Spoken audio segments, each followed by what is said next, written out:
Good evening, everybody. We're going to get started. Thanks for joining us tonight. This is the City Council meeting for February 17th. I'm going to have Pam do a roll call, but just so everyone's information, Councilmember Feist is on Zoom tonight. She is sick and contagious, so rather than sharing it with us, she's going to participate that way. Okay. Pam, can you do a roll call? Yes, ma'am. Councilmember Feist, Here via Zoom. thank you. Councilmember Reardon, Here. Councilmember Swift, Vice Mayor Cirque, Here. Mayor Gunselman. Here. Can you all please stand and join me for the pledge?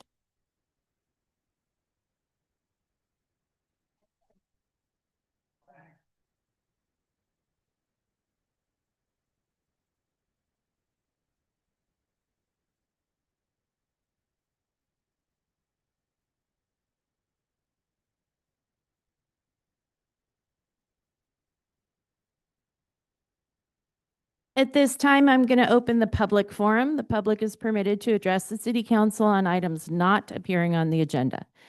Comments may not exceed 5 minutes. In accordance with state law, however, no action or discussion may take place on any item not appearing on the agenda. The City Council may respond to statements made or questions asked, or may request staff to report back at a future meeting. Would anyone care to address the council on an item not on the agenda?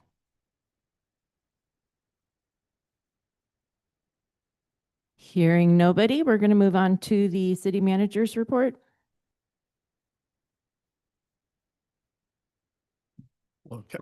Hello, council. Good to see everybody. It's a picture today. We got plenty of rain. The creek is very full. Wow. So just some updates, kind of in line with our annual priorities. So Mason and I are working with this consultant on our fundraising plan. They've been really delving into the city's financials and building a financial model. So that's underway. We've ordered a bunch of monitoring meters for the collection system. Those are going to be going in next week or so. Again, this is partially to show if the repairs we've been making the last couple of years have made an impact on the amount of treatment down at the wastewater plant.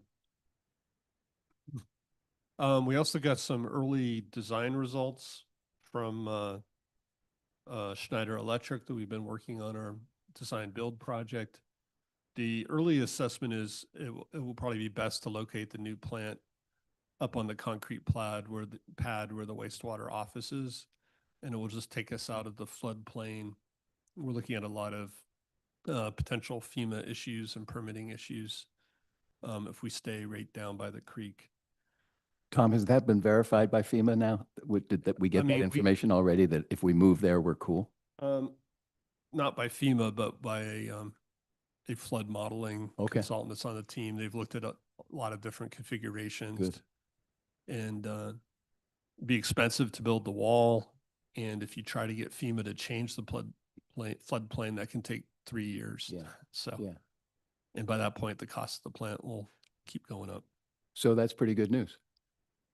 Yeah, it's so far so good. We can get a plant there, and then for expansion, we'd probably have to build out at a higher level. Mm-hmm. So, on the economic development front, Councilmember Reardon and I met with the Airport Advisory Committee last week, really to explore ways that we could help promote Sutter Creek. So a lot of private pilots will focus on airports where they can easily get into town.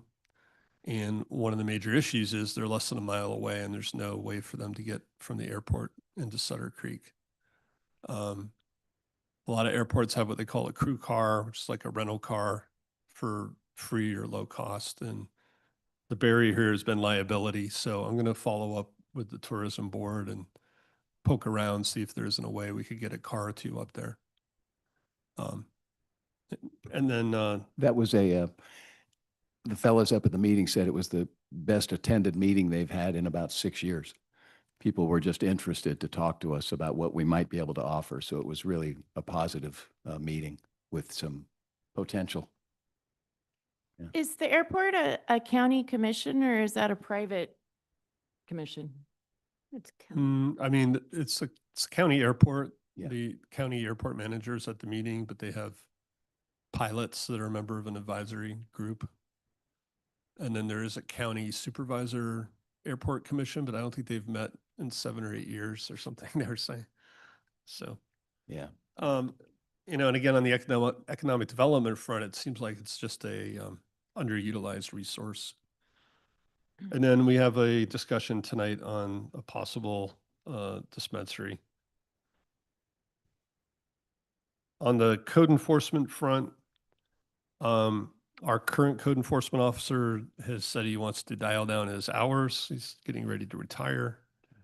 So he's following up on some things that are in motion, but we're looking at other potential resources.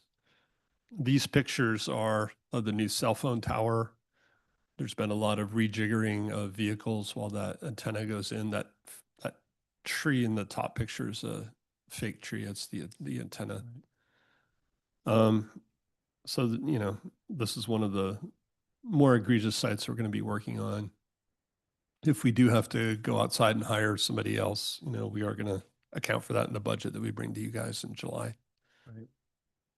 And then on kind of high performing teams, continuing to talk internally. And then last week I was at a city managers conference, and this was kind of a hot topic there. So I got a lot of good ideas and some free resources I think we can use. And then the Bryson bathroom is on track. It should be opening in March. I'm going to suggest we actually have a ribbon cutting ceremony. So we'll be reaching out to you guys on a date for that. We've been really studying Sutter Hill Road, getting ready to put that out to bid to get repaved. Really looking at the options to handle a lot of the storm runoff, storm drains, as well as a potential for widening that road. Also looking at a lot of the trees and what it's going to take to remove fallen trees and the trees that hang over the roadway. And then there's been a lot of work around town. That's most all AWA. We've been involved in trying to provide oversight. It's been a little difficult. There have been issues here and there, but hopefully they did get an extension. They were supposed to wrap it up at the end of last year. So they're paying for it all. We're trying to get as much paved as we can. I think I mentioned last meeting, we had a leak at Miners Bend. We're still trying to investigate where that leak is. Like none of the water came up to the surface.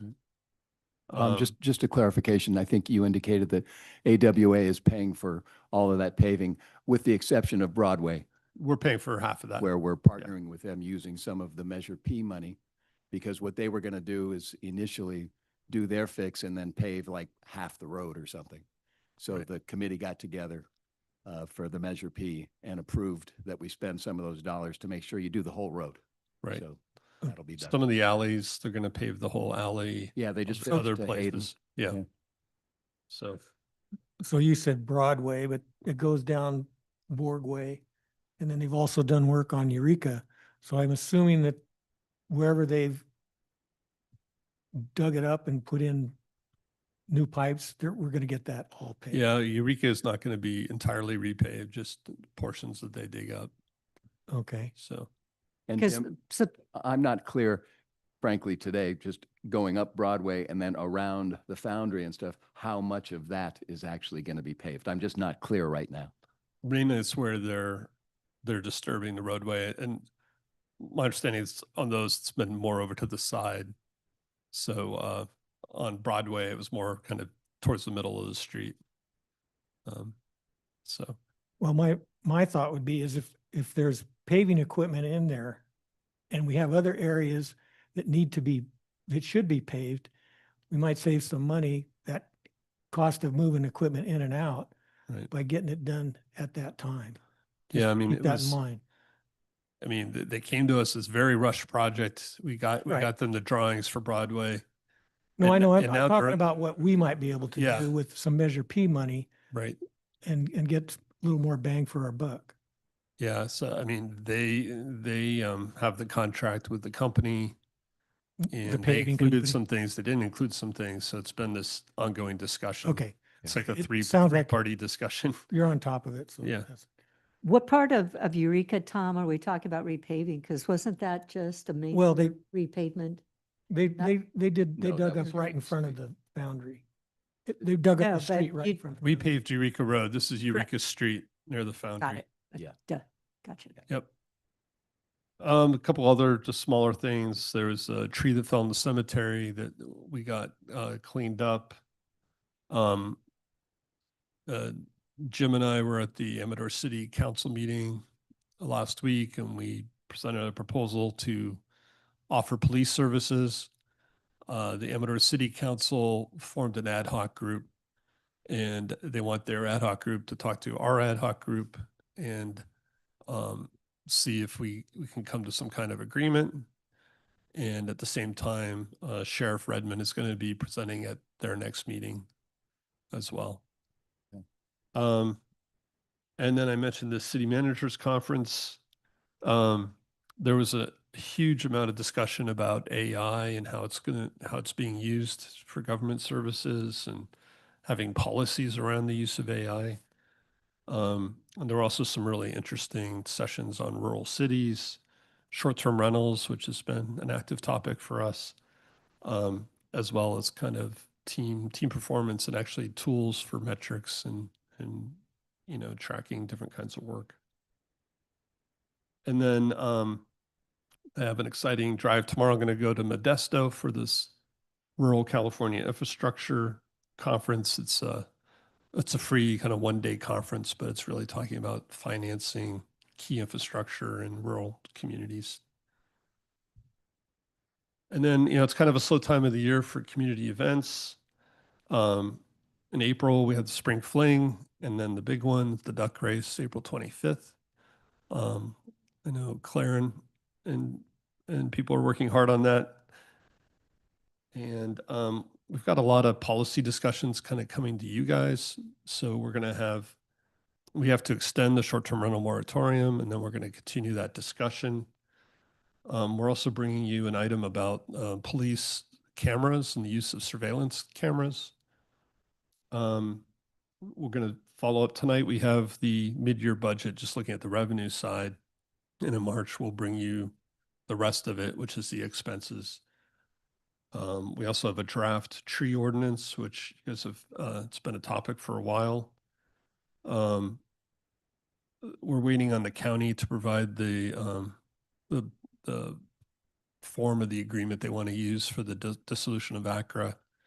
That will probably be on your consent because it's pretty much dissolved at this point. That was, the Board of Supervisors already voted on the dissolution of ACRA though, right? Yeah, they did. So, I don't know. I keep asking them. They said they didn't have the materials ready yet. They were working on it.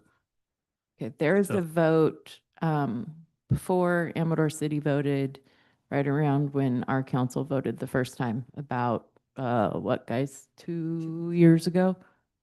There was a vote at the soups. Okay. Anyways, they said they're working on the form of the documents to do the actual dissolution. So, and we have our annual HCD report. They actually had a call with us last week, I think, as well. Typically, we update them on the amount of housing inventory, but they also want more detailed updates on various policies that are in our housing element. So it's a bit more work for Aaron, but I think we'll be fine. Is Aaron and are Aaron and the other planners working together again this year with the county to complete this as a group? There's some programs that they need to do together. I'm not sure how often they're actually meeting, but they have been meeting. And then we're going to have a discussion about the elected treasurer position. And then we're going to follow up. We've had these discussions about impact fees, and tonight we have the master fee schedule. And then we need to formally adopt those after we have these discussions. And that's it. So are there any other questions? Questions for Tom, guys?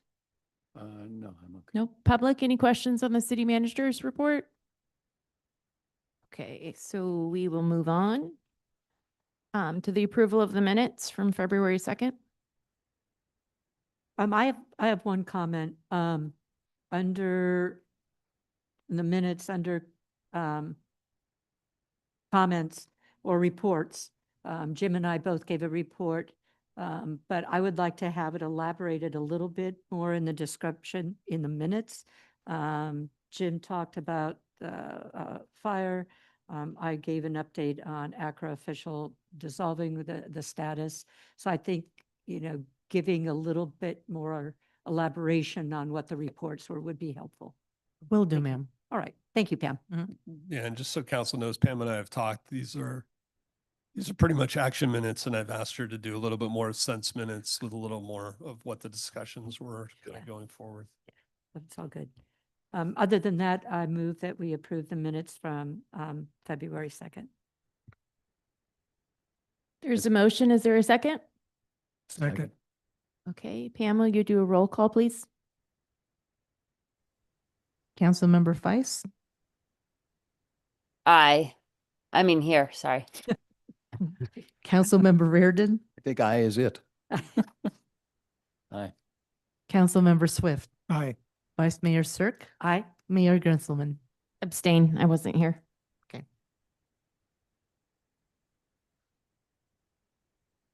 Okay, that takes us on to the administrative agenda. Item A is the direction to consider a development agreement for one cannabis dispensary at a set location.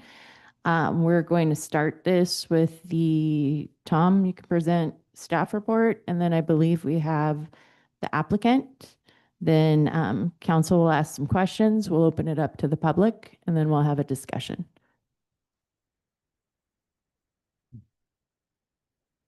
Yes, just a couple of kind of framing, I guess, thoughts for me. So, some background. So, I was approached by this company, Embark, about a potential development agreement to have a cannabis dispensary within Sutter Creek. And I really wanted to bring it to you guys as kind of an early pre-screening, just to see if there was interest in investing time and resources into this direction. The reason I felt like I needed to bring it to you is there is a potential for significant general fund revenue. And I really wanted this to be really a transparent and public process. So we don't actually have an application in front of us tonight. This is really more of a direction on, is this something you want us to pursue? And so, what is meant by a development pilot project? So a lot of cities have been doing this. It's basically a negotiated agreement between the city and an applicant. The other way cities have done this is they will go through and they will zone portions of their town as being available to cannabis dispensaries. That is a much more time-consuming process. It would give the city less control in terms of locations and the number of dispensaries. So a development agreement would allow us to really have a kind of narrow exclusion to the current ban on dispensaries. The city could really pinpoint the location, could have commitments, and it could be a 1-year agreement. And if those commitments weren't met, it would terminate. Cities have specified lots of different things. Like I said, location, number of stores, also things around the operating process, hours, how the store is managed, how many people are hired locally, security. And you can also, part of a development agreement, negotiate a community benefit fee, which it's basically a percentage of revenue. It looks like a tax, but it's not a tax. It's a community benefit fee that would go into the general fund. And there was an example in the staff report of potential changes that we would have to make to the ordinance to enable something like a development agreement. And then just a little bit on the regulatory environment. So actually don't know the number of years that dispensaries have been legal in California. It's been a while. So the state has evolved a set of laws that regulate dispensaries. I have been talking to some other city managers. You can, as a city, specify additional requirements. But the general response I got was that at this point, the state has a lot of regulation. So the state requires alarms, security, a security guard, cameras. There's a lot of language in the state laws around customer verification to make sure people are not underage. They can only sell licensed products. They have to be packaged and labeled. They also have to keep accurate inventory records. So, if we're talking about getting a percentage of sales, again, the business is kind of heavily regulated. And then state law that it can't be within 600 feet of a school, a daycare center, or a youth center. I think that it goes just to preschool and elementary schools. Junior high and high schools are not included in Yeah. that. I think we can add those if we want. So, and then just a little bit about the industry. I mean, once this came up, I did a little bit of research. There's a kind of different tiers, I guess, of cannabis companies. Some have had a very rapid scaling strategy. Some of them have taken out like a lot of loans and created a lot of debt, and some of them have actually gone out of business trying to grow very rapidly. Others have been more organic growth. There are companies that tend to focus on large cities and others that focus on mid-tier and smaller cities. And then you see a lot of differences too. I think the way they market their business and the way they interact with the community. I think a lot of cities have had too many dispensaries. So it gets to the point where those markets are really saturated. I think probably everybody knows there's currently no dispensary in Amador County. So people live here, either go to Calaveras County or to Sacramento County. And then the other point that came up was that customers tend to be loyal to a store. So there is kind of a first mover advantage if there were to be more than one store in the county. So the reason I bring all of that up is to say that, that if there was a store, it would have to be financially successful in order for the city of Sutter Creek to see financial benefits. And then, so just to understand kind of the process, like I said, I'm kind of calling tonight a pre-screening. The applicant is here and will give a presentation. The council can ask questions, and then you can go to the public for comment. And really, what we'd like to get is a motion tonight on whether we should engage in this process. And then looking in our municipal code, the process for a development agreement is left up to the council. So we'd also like you to say, do you want this application to come to the council, or do you want it to go to the planning commission and then come to the council? And if there's a desire to move ahead, then the applicant would submit an actual proposal and would host some community open houses. We would review that proposal and negotiate this development agreement. And then based on the process that you guys set, it would go either back to you guys or to the planning commission. And then once it was approved, all these conditions of approval would take effect. All right. So there any questions about kind of the background and the process? I have a question just about the process. From what I understand, the county board of supervisors were never approached, but was there a request to go to the county for a dispensary? And what was the process that you followed there? And is it different than going, because I know you can do a county separate from a city and vice versa. Yeah, I'm not sure But- who you're looking at or asking. We'll get, Mr. Lewis. I guess we'll get to the applicant next. Okay, got it. Yep. Okay, Right. But every jurisdiction is separate and has their Yeah. own rules, the city and the county. and so what I understand then also is what's included in our packet is the proposed language for the municipal code. It's just an example. Again, nothing is proposed. So again, I looked at what other cities had done and just wanted to show you guys kind of what it might look like.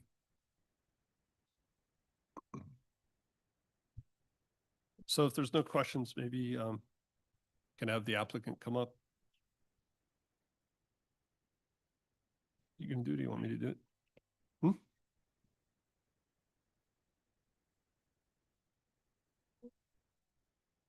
Good evening, Madam Mayor and honorable members of the City Council. Thank you for the opportunity to present tonight. I'm here to share more about why we're excited about this project and the prospect of working collaboratively with both the city and the community at large on a potential cannabis retail location here in Sutter Creek. My name is Josh Lewis, and I manage government affairs for Embark. But before I get in, I just want to share that this project is deeply personal to me. I'm an Amador County native, born and raised. My grandfather, Dennis Fries, taught at Amador High. I graduated from Amador High in 2018. After graduating from Amador, spent some time in state politics, got into this industry out of a recognition of the good that the industry can do when responsible operators are delivering real benefits to their community. And that's really the motivation behind approaching the city about this project.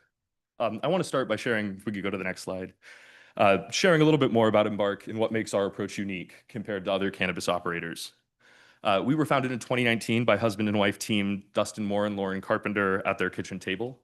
At their core, we believe in a simple idea, which is that cannabis is going to exist in communities, and when it exists in communities, it should be done responsibly, transparently, and with real inclusion for residents. We pride ourselves in building long-term community partnerships as a highly regulated business, which we understand requires a much higher standard of care than a typical retail store. Our goal is to operate in a way that helps normalize a well-regulated cannabis industry while raising the bar for what we all consider good when it comes to professionalism, responsibility, and store performance. Most importantly, we hold dear the privilege of running a cannabis retail store and the responsibility it takes to earn community trust. And I say earn because we know that earning trust is required. It's not given. And that fact is central to the approach we'd undertake here in Sutter Creek. We often joke that opening an Embark store requires hundreds of cups of coffee because by the time the store is open, we've had coffee after coffee with community leaders, business leaders, obviously elected officials, because we really do want to make sure we take all the time to be as intentional as we can to address questions, comments, and concerns about our operations. If given the opportunity to continue exploring this opportunity, our team would launch an extensive community listening tour, both through town hall formatted sessions and also meeting with residents, nonprofits, local leaders, and business owners to understand those concerns and share more information about our project. We want this to be an entirely transparent process. I'm also really proud to be part of a team that is truly best in class. Our founders helped craft the regulatory environment in which we now operate. Dustin, one of our founders, served as campaign manager of Prop 64, which legalized adult use cannabis in California, and his wife Lauren worked for one of the country's largest cannabis operators before they founded Embark. This experience gives our team unparalleled expertise in legal cannabis regulation and compliance, which is really something we hold dear. At the same time, we've brought in leaders from traditional industries who know how to run sophisticated retail operations. Our head of retail operations is actually the former global CEO of The Gap, and our leadership team's experience runs the gamut from Fortune 500 executives all the way to the White House. This ensures our team brings unique and cross-functional experience that ensures we are operating like a real business, quote unquote. I'm also very proud that each of our 16 operational locations is fully unionized through a collective bargaining agreement with the United Food and Commercial Workers. We're one of the only cannabis retailers statewide to have made this commitment to our team, which ensures that every one of our frontline employees has access to the benefits of union representation. We also hire locally, ensuring that the benefits of working for Embark, those good union jobs, matriculate into the communities we serve. Next slide, if we could. We focus on building stores in communities that are gaining access to legal retail cannabis for the first time. And that's really so we can set a high standard for the local industry and the community more broadly on what they should expect out of a cannabis retailer, because we know there's been so many negative experiences with others. We want to ensure that destigmatization and education are at the forefront of the operations we bring to Sutter Creek. We can currently operate 16 locations in very diverse communities across the state. Each of those licenses has been awarded by working with community and city leaders to differentiate ourselves as the most qualified and experienced operator to be given local opportunities. But our care and diligence in opening stores doesn't slow us down. We know that when a city grants us an opportunity like the one we're asking for today, they expect to see the results and the benefits of our operations quickly. That's why we're proud to be the first store to open in the vast majority of the markets we operate within, ensuring we can deliver on those promises as quickly as possible. Next slide, please. Diving into the numbers a little bit to paint a broader picture of our operations, Last year, we paid more than $15 million in state, local, and sales taxes. We're consistently ranked as one of, if not the top tax-producing businesses in the communities we serve. We employ nearly 400 folks. Last year paid nearly $10 million in wages and benefits to our team. But a number that's not on this slide, but what I'm really most proud of with this company is that in the 6 years we've been operational, we have made almost $3 million in voluntary charitable giving contributions, really enabled by the work and the revenue that our store generates specifically for local philanthropy. All of those resources have been invested directly back into the communities we serve. I'll speak a little bit more on that approach later. You can go to the next slide, please. So this slide shows a very small, and looking at the screen here, a very, very small window into our operations and the way we do business. But just in short, every part of operating our stores is governed by more than 450 pages of standard operating procedures. We invest heavily into safe, efficient, and effective operations that sensitively and appropriately integrate into the communities we serve. Our goal is to operate in a way that mitigates concerns about community safety while also making the presence of a cannabis retailer feel unremarkable in the best possible way. Next slide, please. Yeah. Real quickly, that is hard to see. Pam, will we be able to put this on the website? Yes, okay. Awesome. Next slide, if we could. Here we go. So we approach designing these stores with a simple thesis, which is that they should look like a palace but function like a fortress. The first part of that equation, as you can see here, requires significant investment in redevelopment and site beautification. Most of our locations were vacant parcels that we were able to rehabilitate and revitalize by opening a store. Next slide, please. Throughout this process, we'd work closely with city staff and you all to design a storefront that fits into Sutter Creek community seamlessly. And ideally, we're looking at the Sutter Hill area as the most viable location for this business. The project we develop in Sutter Creek would be an attractive, well-maintained storefront designed to appropriately integrate into the Sutter Creek landscape. We rely heavily on our travel-oriented branding in a 21st century modern aesthetic to make sure our stores are welcoming without posing an intrusion into the community more broadly. Next slide, please. The second part of that equation I mentioned, which is functioning like a fortress. We make industry-leading investments into security far exceeding state and local standards everywhere we operate. We center crime prevention through environmental design, supported by a host of cutting-edge technologies, physical infrastructure, and personnel to protect both our stores and public health and safety more broadly.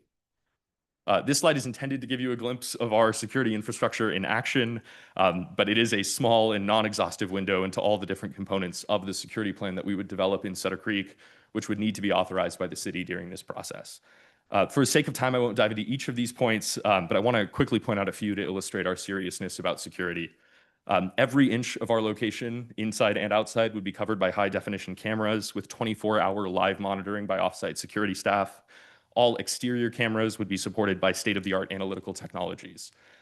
That camera system and our surveillance capabilities is a big reason we see crime rates actually decrease in the areas immediately adjacent to our stores because of the additional security resources we're bringing to bear. Our location would be secured through CPTED, and all secure access areas are protected by vault-like physical infrastructure. We are a fully banked business, meaning we'd have no more cash on hand than the average fast food restaurant. We are 100% confident in our ability to bring a safe and compliant store to Sutter Creek. It's a commitment that I make personally as a Sutter Creek super fan. My friends often joke that I'm the Sutter Creek travel agency because I make them all come up the hill from Sacramento. I do want to move on to my favorite part of my role with Embark, which is our proven approach to community benefits. And frankly, just seeing what we've been able to do in other communities is one of the main reasons I'm really excited about this project and the opportunities it will unlock here for the people who are in the same position today that I was just a few years ago. Across the 16 communities we serve today, our thesis is the same and the approach is simple. We get the right people at the table, we empower them with significant ongoing funding, and in doing so are able to nimbly address the specific and evolving needs of the communities we serve. In Sutter Creek, through our listening tour, we'd build a community advisory board, many of whom might be in this room, and many of whom might be skeptical of cannabis, who would be empowered with 100% of the decision-making authority about our local charitable giving.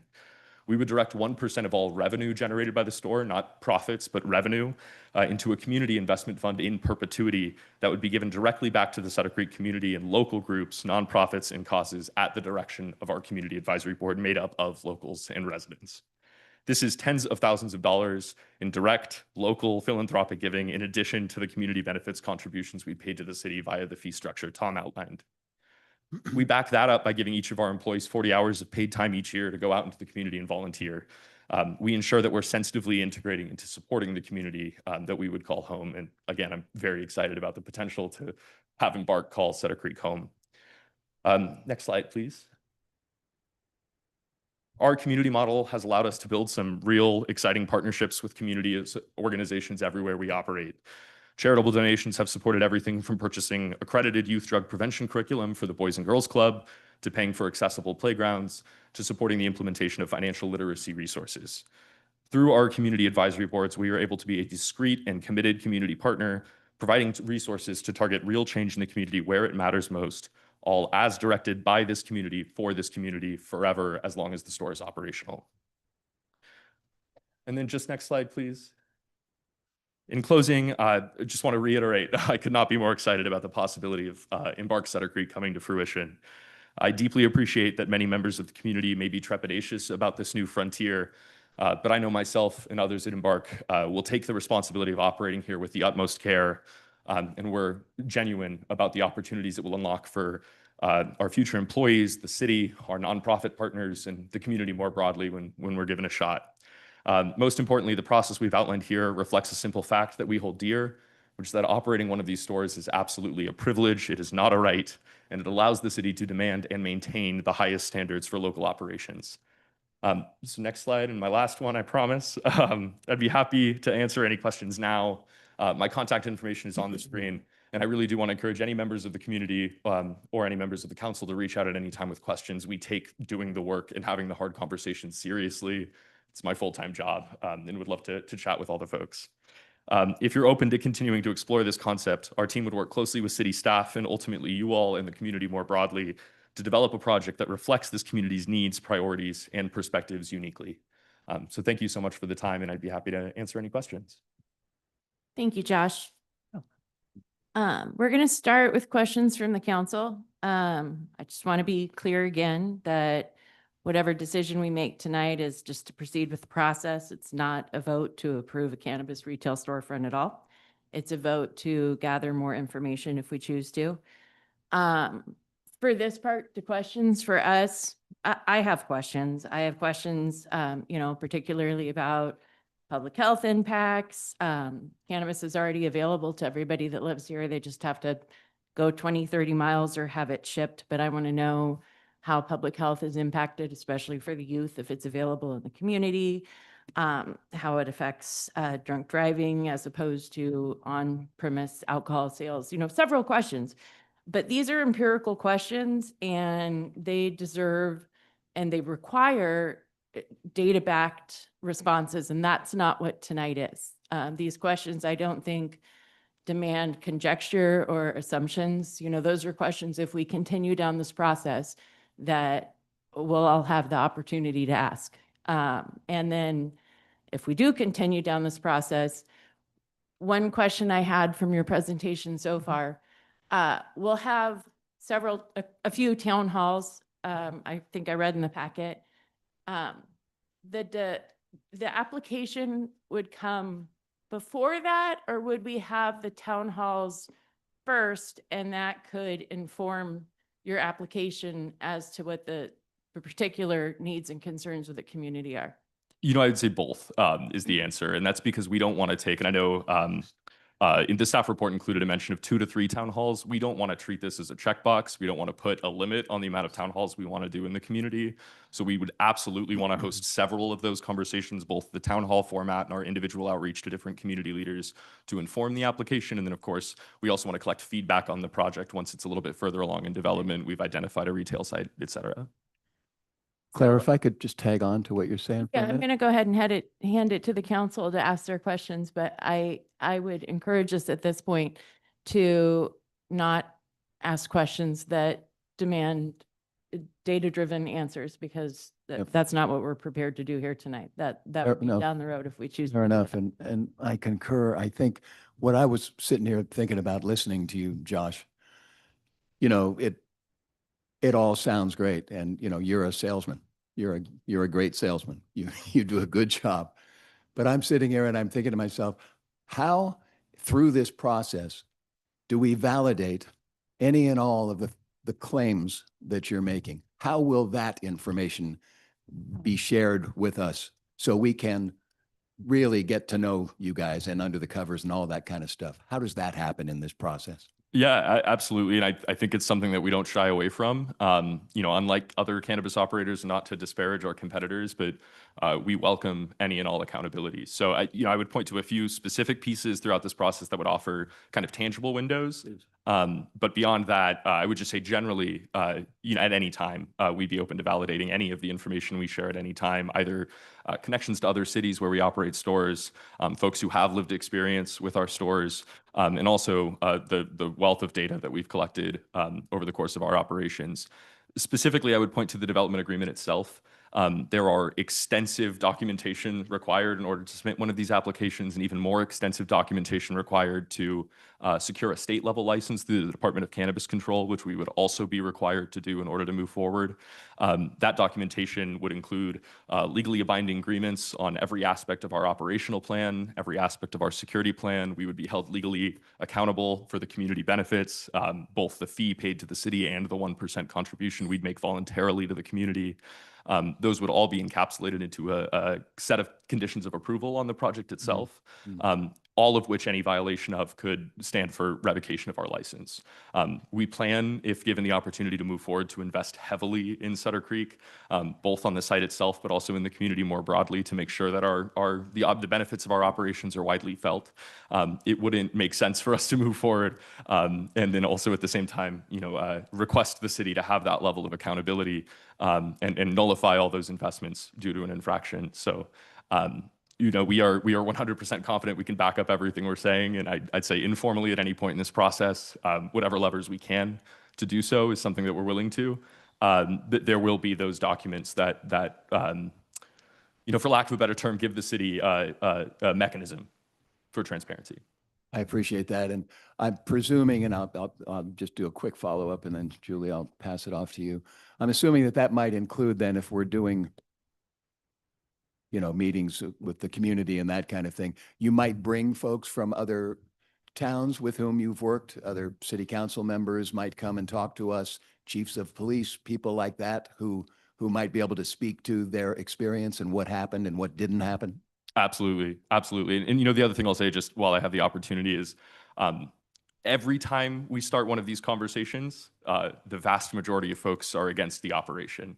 It is through that process of building trust, having conversations, answering questions, that we have turned some folks who are, former chiefs of police who wrote the local ordinance to ban cannabis into some of our most ardent supporters because they've seen what we're able to do in community and see how we run our stores. Absolutely bring those perspectives in, as well as the unconnected, unbiased perspectives of local officials everywhere we operate. Thank you. Absolutely. So, Yeah, and thank you for coming. of course. I have actually two. One, going back to the beginning, the process, is this a different process in approaching Sutter Creek than you did with the county? And then I have a follow-up question with that. We had heard, and again, just in the interest of full transparency, we had heard that the county was not interested in pursuing this in the slightest. The conversation approaching the city was to gauge interest, and that's really what we're doing now is gauging interest in moving forward in this process. I think also just kind of recognizing the reality of where we lie as an industry and as a business. We view working with cities rather than in unincorporated areas as significantly more commercially viable, given kind of a nearby population center, given proximity to major thoroughfares. And frankly, in evaluating Amador County, recognizing that there is a broad cannabis desert here, there are still concerns about the accessibility of cannabis retail in the community. And Sutter Creek really offered the best opportunity for us to create a viable business that would deliver the benefits we're talking about, more so than an unincorporated area of the county. So we have not had recent conversations with the county. I'll just put that out there. We had conversations with several folks who were familiar with the county's approach on cannabis, and looked to Sutter Creek as both we think the opportunity where we can deliver the most benefit, but also that would create the most viable conditions for a local cannabis business. And then that leads me then to my kind of a marketing question. Yeah. In looking at the other locations that you have, are all much bigger and more urban than Sutter Creek. So I would understand that the market is much, probably one competitive, which could be an advantage. But what do you see and why do you see Sutter Creek as a viable market, specifically Sutter Creek, rather than Jackson or Ione or Pine Grove or any other city? I think it's a fewfold. One, it would be a lie to say that my personal passion for the Sutter Creek community was not a motivating factor in targeting a store in this community, in part because I myself want to see these benefits flow back into the community I love so much. I'd say more broadly, specifically looking at the Sutter Hill area, the intersection of 49 and 16 is a heavily trafficked corridor. I'll also say, in general terms, and I know not specific to Sutter Creek, but Amador County and the surrounding areas represents one of the largest remaining cannabis deserts in the state. We are seeing evolving conversations at the state level to mandate cities onboard cannabis dispensaries or legalize cannabis access locally. And as someone involved in the industry with the power to approach the community I love and say, hey, I believe in the operator I work for, I want to see us given the opportunity rather than someone who might do real harm if the state mandates access, was definitely also a motivating factor. Okay. And just my side comment is that cannabis is legal for adult use and it's legal to grow. So cannabis can be for those that either need it medically or choose to use it individually, recreationally, is available in Amador County. A few answers Yes. to that question. Yes, the answer is Just yes. that wasn't a question. That's just my opinion. Yes, yes. Thank you. Thank you. Susan, did you have questions for Josh before we open it up to the public? And then after the public, we'll come back and maybe ask follow-up questions of Josh and then discuss as a council.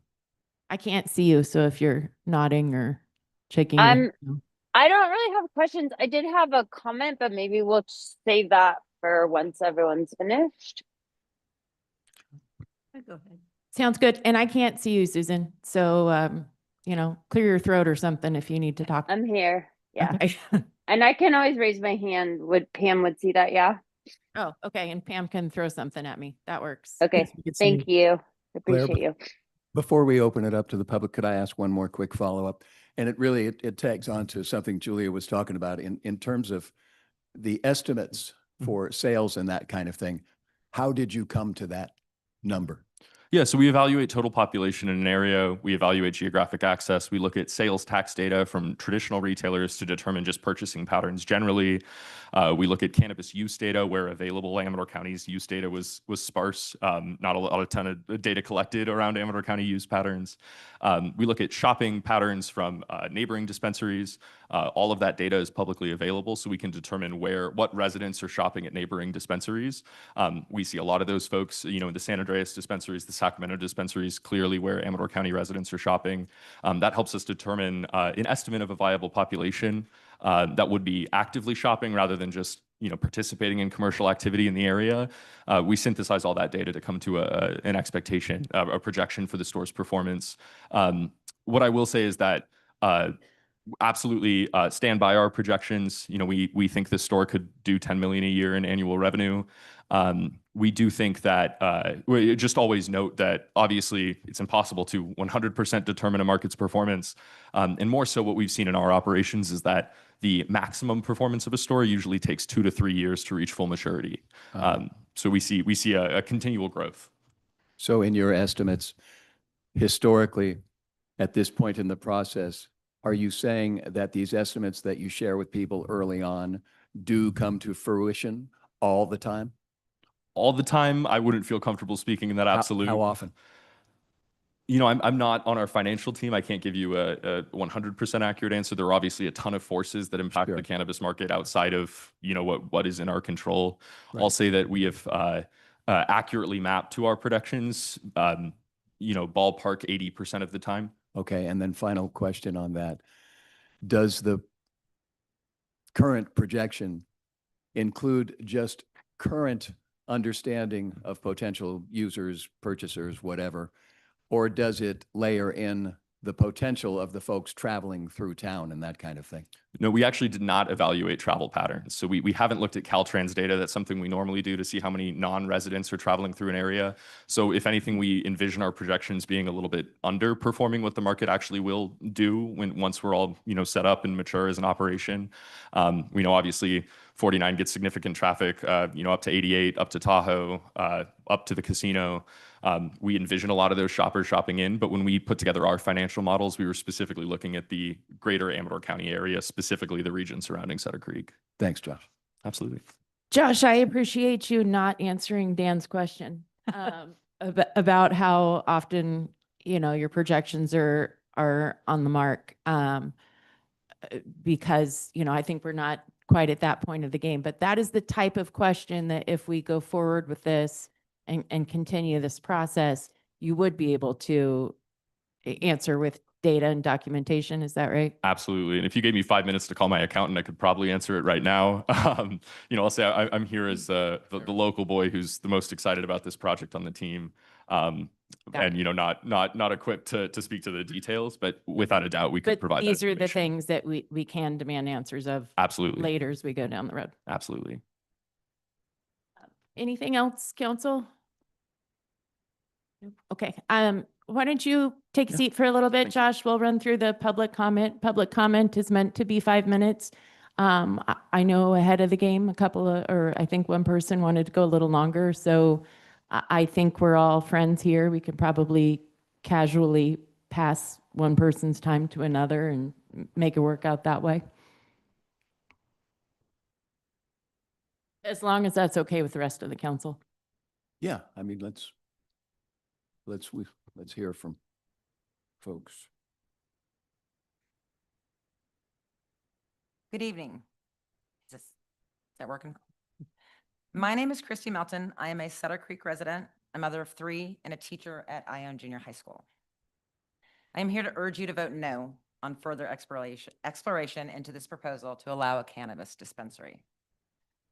I'm also here to be sure you have the facts surrounding modern marijuana before you make your decision. Those of us of a certain age, it's not uncommon to view marijuana as a relatively benign drug, to think of it as a lesser risk than other so-called hard drugs. It also tends to enjoy a reputation that is not addictive, or at least less addictive than other drugs. This may have been true in the past. It is not true today. Today's marijuana is a completely different substance than the marijuana of the past. THC is the addictive chemical in marijuana, the part that makes a user high. In the 1970s, the typical THC level in marijuana was 1 to 4%. In the 80s, it climbed to about 8%. In the 90s, they began climbing and continued to rise. Today, the levels vary drastically by product. They range from about 15% to 90%. These are screen grabs from the website. These are actual products that are available on their website. And to be fair, this is not specific to Enmark. This is representative of all dispensaries. This is the industry of marijuana. Marijuana that is smoked tends to be between 30 and 45%. Ma'am, can you speak closer to the mic? please? Marijuana that is smoked tends to be between 35 and 45% THC. There's 3 examples of them right here. 30%, 29%, 44%. Marijuana that is vaped is around 90% THC. Sometimes they label it as 90% plus. The plus is there because you have no idea what percentage it is because it depends on how hard and deep the user inhales. We have edibles around 80%. We have, here's another vape at 92%. Goes on and on and on. Again, that's not specific to Enmark. That is the industry. So why does that matter? These THC levels are causing psychosis. They are not tied to psychosis. They do not correlate with psychosis. They are causing psychosis. The data on this exists everywhere. This specific quote is from the National Institute of Health. Quote, elevated levels of THC induce psychosis, particularly in males aged 21 to 25. And what is elevated? These studies were done using products that were anything above 10%. The medical community defines elevated levels of THC as anything above 10%. Your average is 40, 30, 100. That's why. Clearly, modern marijuana vastly exceeds these elevated levels. I have no idea why it's legal to produce marijuana at such high THC levels, but it is. The industry is regulated. That is true. THC levels are not. I don't know what other states do, but the state of California has, quote, no specific limit on THC levels. These high THC levels are not only causing psychosis, they make the drug far more addictive than low potency marijuana. This leads to more frequent use. This becomes important to the psychosis trajectory, and the medical data only gets worse. Also, according to the National Institute of Health, quote, cannabis-induced psychosis and related emergency visits have increased significantly, roughly doubling over the past 15 years, with some data suggesting a 220% rise in specific regions between 2014 and 2021. The surge is linked to increased high-potency THC usage. In summary, there's been a documented significant rise in diagnosis of cannabis-induced psychosis and related emergency department visits, particularly among the youth. Quote, research indicates this increase is linked to the higher THC levels in modern cannabis products and the increased frequency of use. And it gets still worse. According to the National Institute of Health also, quote, in users who experience one episode of cannabis-induced psychosis, 41.6 are diagnosed with schizophrenia or schizoaffective disorder within 3 years. Let me repeat that.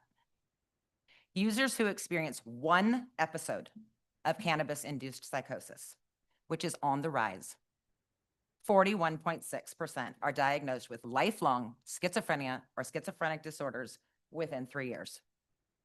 A study done by the Yale School of Medicine found even higher numbers and offers a more nuanced explanation.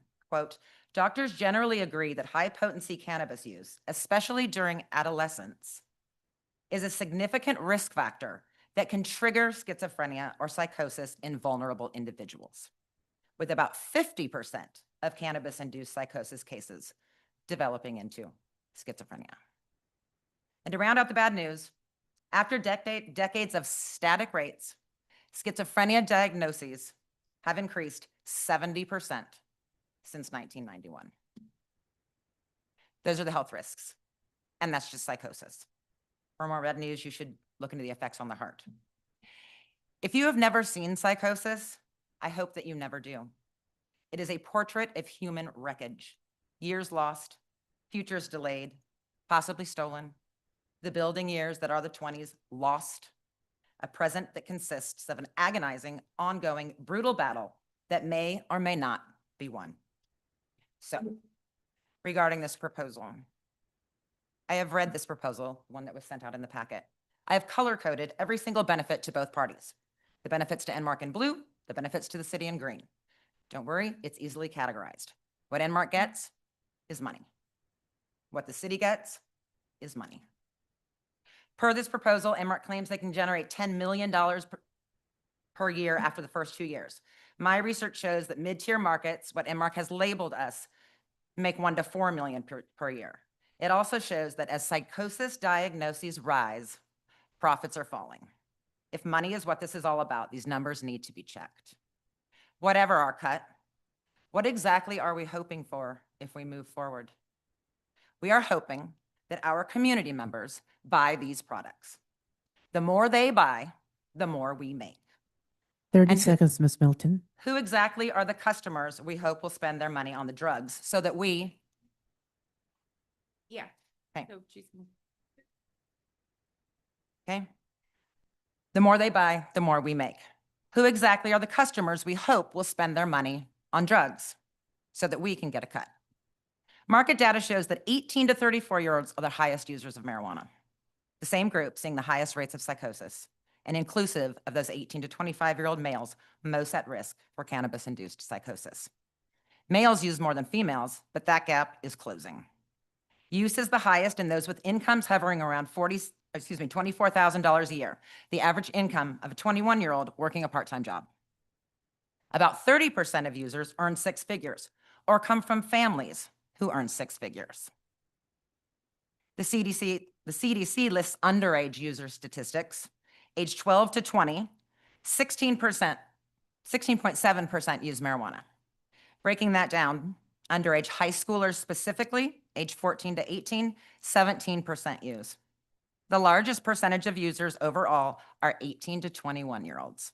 35% of them use marijuana. Again, the perfect target age for psychosis. And there's our profit on the backs of kids, adolescents, high schoolers, and our young adults. Drug dealers get to sell, we get a cut. Of course, the proposal makes it sound much prettier than that, and that is by design. I will admit some of their language is crystal clear. Enmark offers a, quote, community use fee. Correct.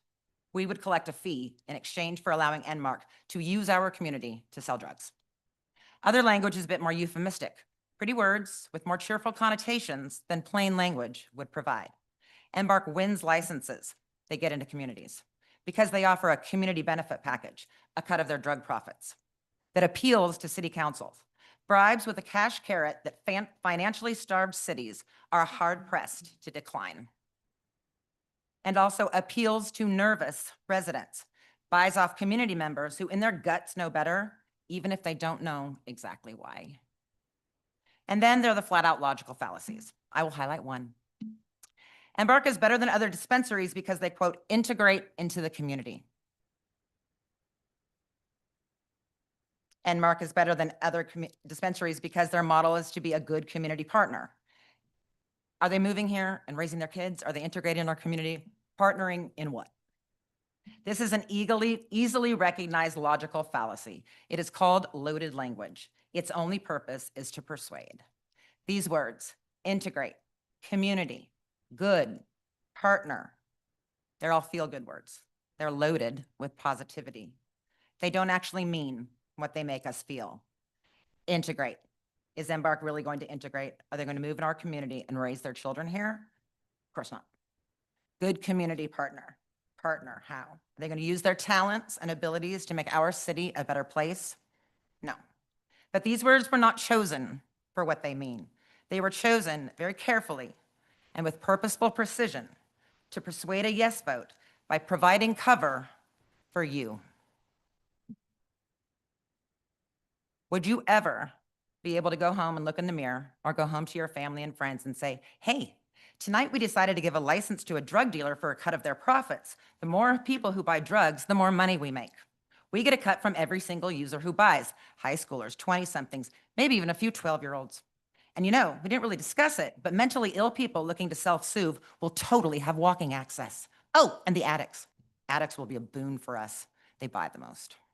Thank goodness this drug is more addictive than it used to be. Likely not.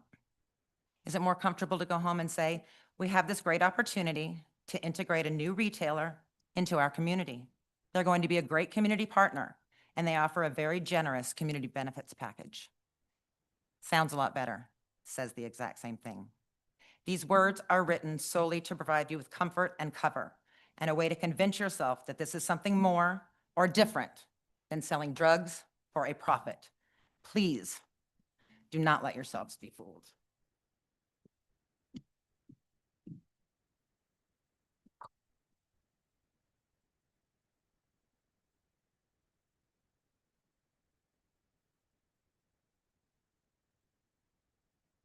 My name is Sandy Anderson. I live here in Sutter Creek.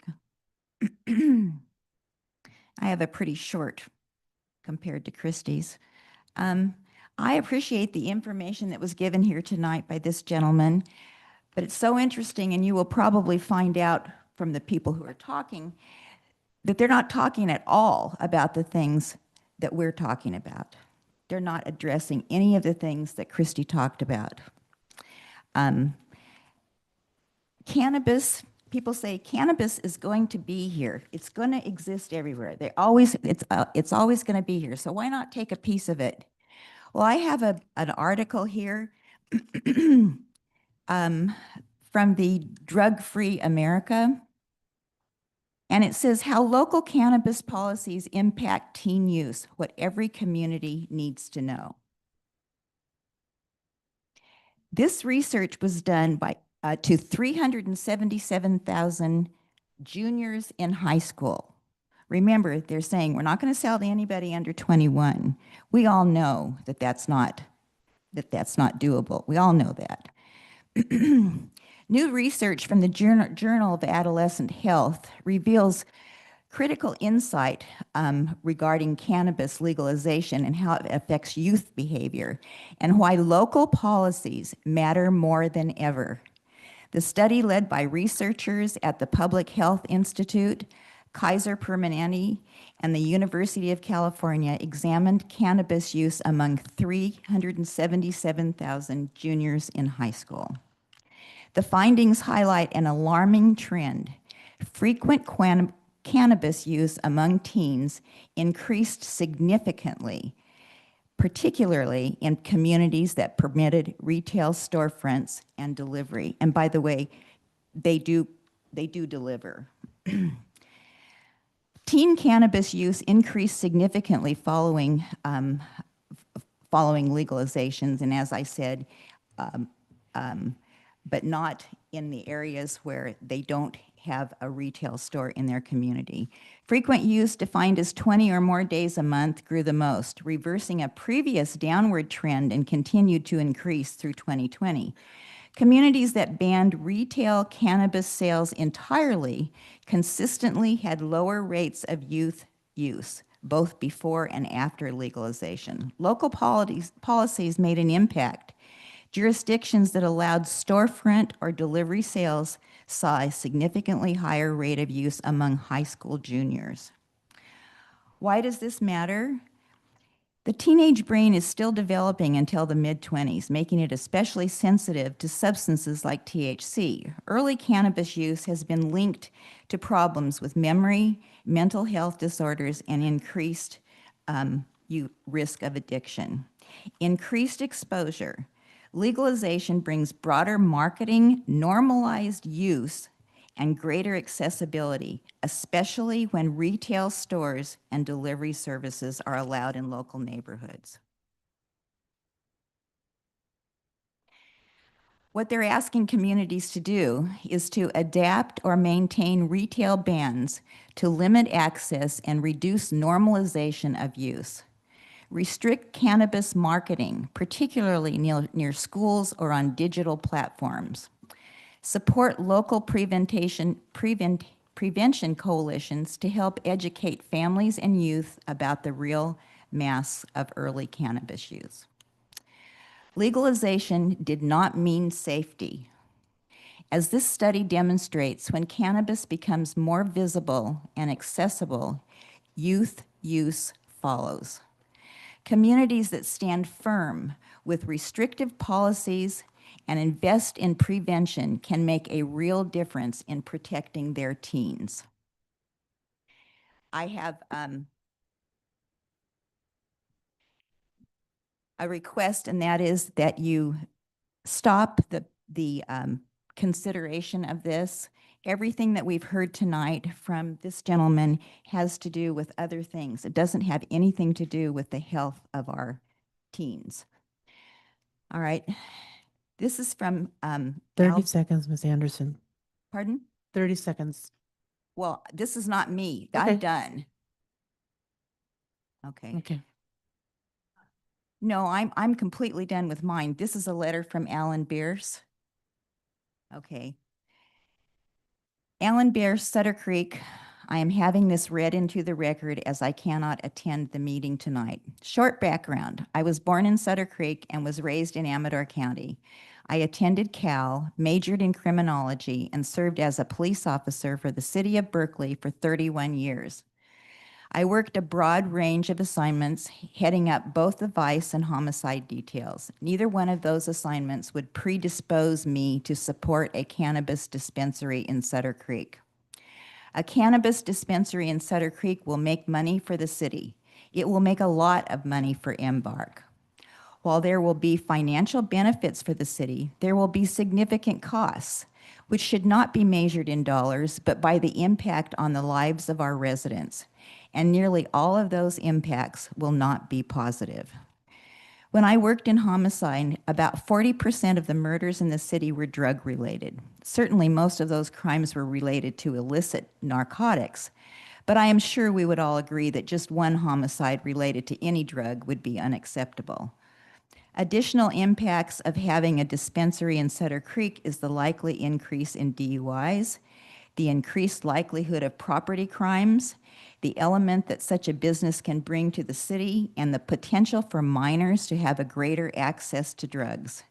Anything that increases that access should be considered in any decision that the city makes. In my opinion, and I stress that this is the door that we do not want to open. If we do, it will be difficult to close. And then I have a letter from Pastor Mark Smith at the Methodist Church. Dear Sutter Creek Council members, I am writing out of concern regarding the consideration of a retail cannabis dispensary in Sutter Creek. I understand that many cities across our state are welcoming this regulated business in hopes of raising revenues and using the argument that this provides a safe way for people to purchase a recreational substance that they are otherwise getting through dangerous means. While I can appreciate this opinion, it is my opinion that we would be adding an unnecessary evil that has costs which far outweigh any financial benefit the city hopes to see. And while it can be tempting to look at other small cities and fear that we may be missing out on something everyone else is doing, Sutter Creek has long prided itself on being a different kind of town to call home. A cannabis dispensary would be part of an erosion of the character of our community. I strongly urge you to consider not only the city's bottom line, but the kind of town you wish for your children to inherit. Please do your part to keep the small town and charm that Sutter Creek has and leave cannabis out.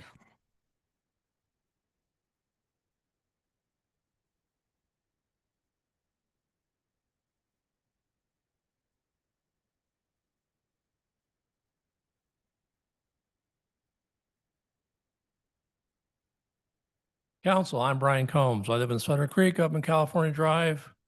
Anyway, I've been here a year and a half, but I've been coming here over 50 years. That was a hard act to follow. I have a letter and I'm debating whether to get it in the record, I can just maybe summarize and give it to you. Do I need to read it out to get it in the record? You mind? Okay, well, before I do, I got a couple of comments. First off, my theme is nip it in the bud. Okay, sorry for the pun, but you go to the Embark website, what's the first thing to see? Find your high. Okay, and believe me, at 81% concentrates they sell, you can get really high really quick. I even learned what a dab rig was in doing the research. Look it up yourself. Basically, it's a giant bong for smoking marijuana THC paste. Anyway, and a lot of what I'm concerned about is the culture of Sutter Creek. She mentioned earlier what kind of town we want to be in. I have an example of Embark's marketing materials. I'm going to hand it out real quick. There's only have one copy, you can pass it around. But the one I like the best is, they have these things called grab bags, specials, limited edition shopping bags, right? Stone to the bone. That's their advertising, okay? And there's 6 other. Stayed in my email. Did you get? Yeah, I've got it. Yeah, yeah. Thank you. Stone to the bone. I did some work on that. What about our wine outlets here in town? Had shopping bags like blitzed on Barbera, plastered on Pinot Noir, ripped on Riesling, zonked on Zinfandel, smashed on Sauvignon Blanc, finally wasted on wine. I mean, what kind of place is that you want to have walking around this town advertising impairment? Okay, I don't think it's good for Sutter Creek. So with that in mind, if your task is, okay, my vote is for you guys to have a motion on the floor that's telling Tom and his staff, no, go away, we're not interested, don't do any more work, you've got other more important things to do. All right, so I recommend the council vote no. Amador County and its incorporated cities that currently prohibit dispensaries, including Sutter Creek.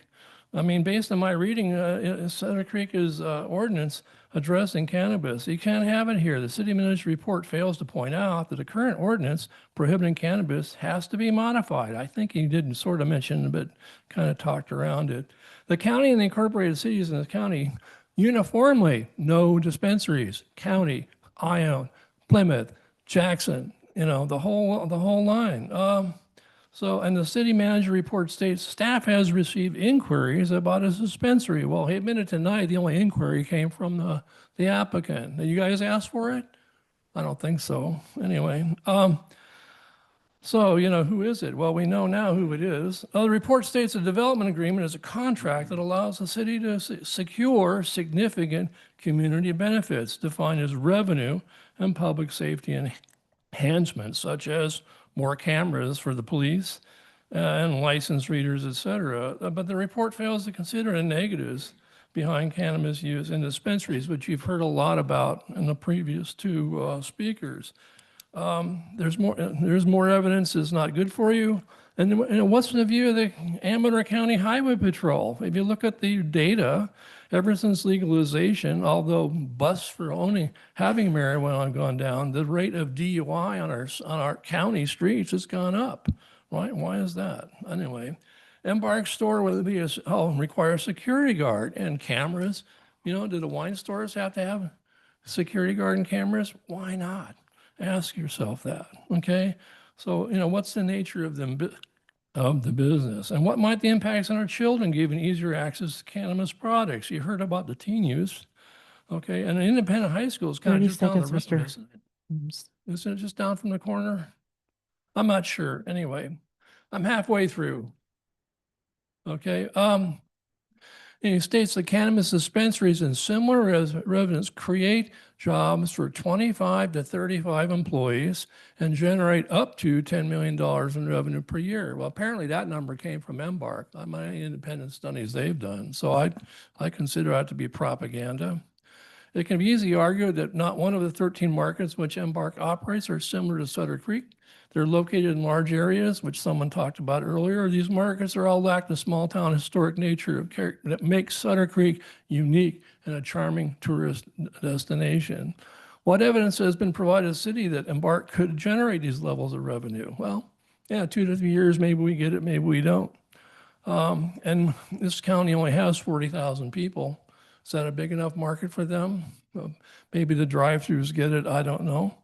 The report ends with, I think this is a significant economic development opportunity and can be done in a way that protects Sutter Creek's quality of life. I don't think that. And however, take a look at Embark's advertising and promotional materials we talked about. Discover Your High, getaway bag drops, t-shirts often worn by employees, sweatshirts and caps promoting getting high with Embark's logo, along with such phrases as devil's lettuce, high from California, stoned to the bone, weed from hell, gassers, high voltage drags, taste bliss, red eye, it's 420 somewhere, my kind of flower shop, unlock your high, cheap vacation, in other words, stay at home and smoke, bon voyage on your vacation, Lake and Bake. This is their marketing materials. I didn't make this up. Their stores have signs such as high from Alameda, high from California, enjoy your trip. In Sutter Creek, a sign would read like what? High from Sutter Creek? I hope not. Compare this to our wine industry, which our Sutter Creek is known for. The wineries using their products to promote getting wasted? I don't think so. Hammered, smashed, plastered. That's not the image our residents wish to project to people who want to come to this town. Have you talked to, if you do proceed, talk to the wine industry about what they think about this and the police department. I haven't heard from them. And I guess the final comments is this, it's a one-way ticket on drug profit money. You start taking it, it gets embedded in your revenue stream, and then you know what? You're stuck on it, because what, are you going to get rid of it? Tell the cops they can't do something because, well, the dispensary left, or we can't depend upon them anymore. It's just, I don't know. Nancy Reagan said it best, just say no, nip it in the bud. Thank you. And you have copies of the letter, so I don't need to give them out? We do. Okay.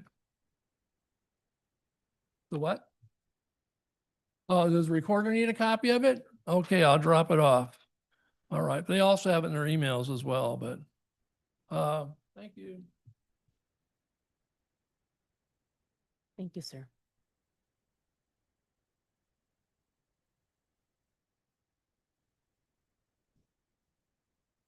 Good evening. Excuse me. Teresa Ryan, Sutter Creek. I'm here on behalf of my husband, the former sheriff of Amador County. He could not be here tonight because he's down with a cold. Excuse me. So imagine that this is Martin speaking because this is his writing. As the former sheriff of Amador County law enforcement veteran of 46 years, including 25 years with the California Department of Justice and current Sutter Creek resident, I am writing to express my deep concerns over a cannabis dispensary to exist within the city limits of Sutter Creek for numerous reasons. My first concern is about the negative public safety impact on the Sutter Creek Police Department.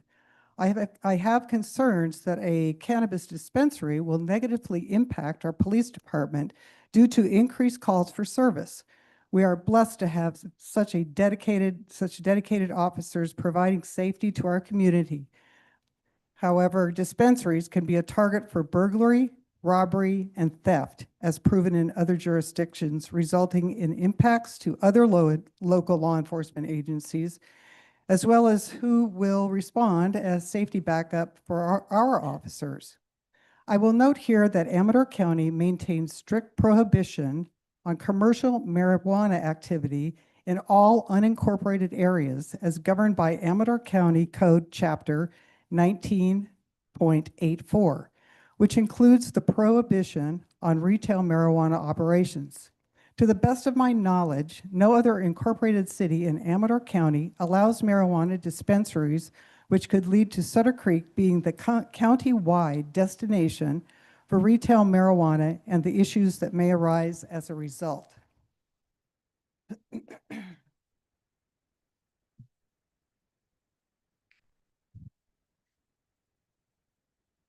At the state level, the California Department of Cannabis Control regulates marijuana dispensaries.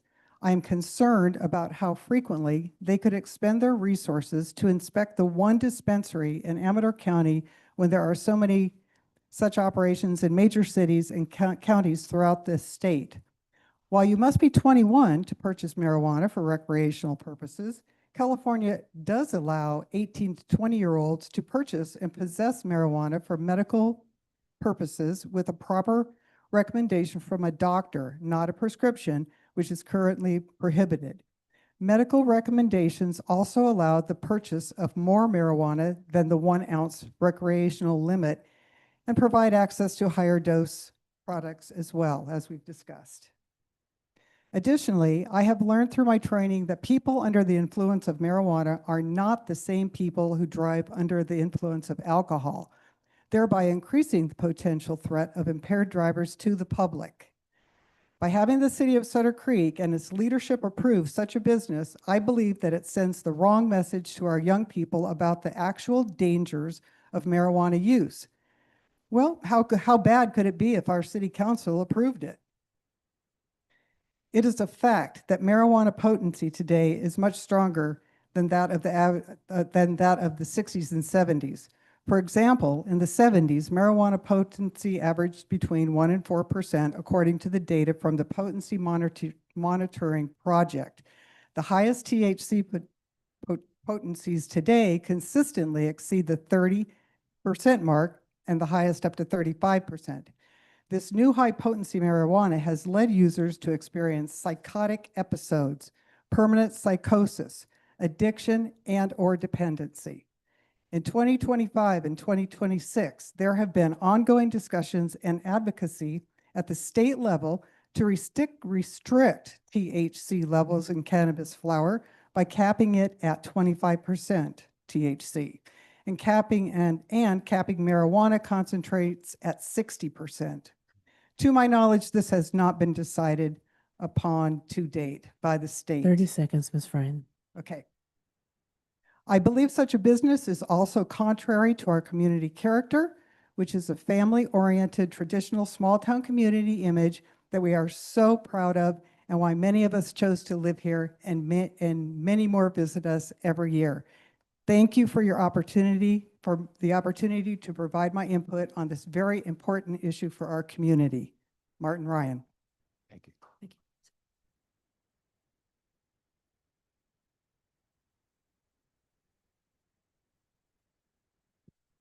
Anybody else from the public?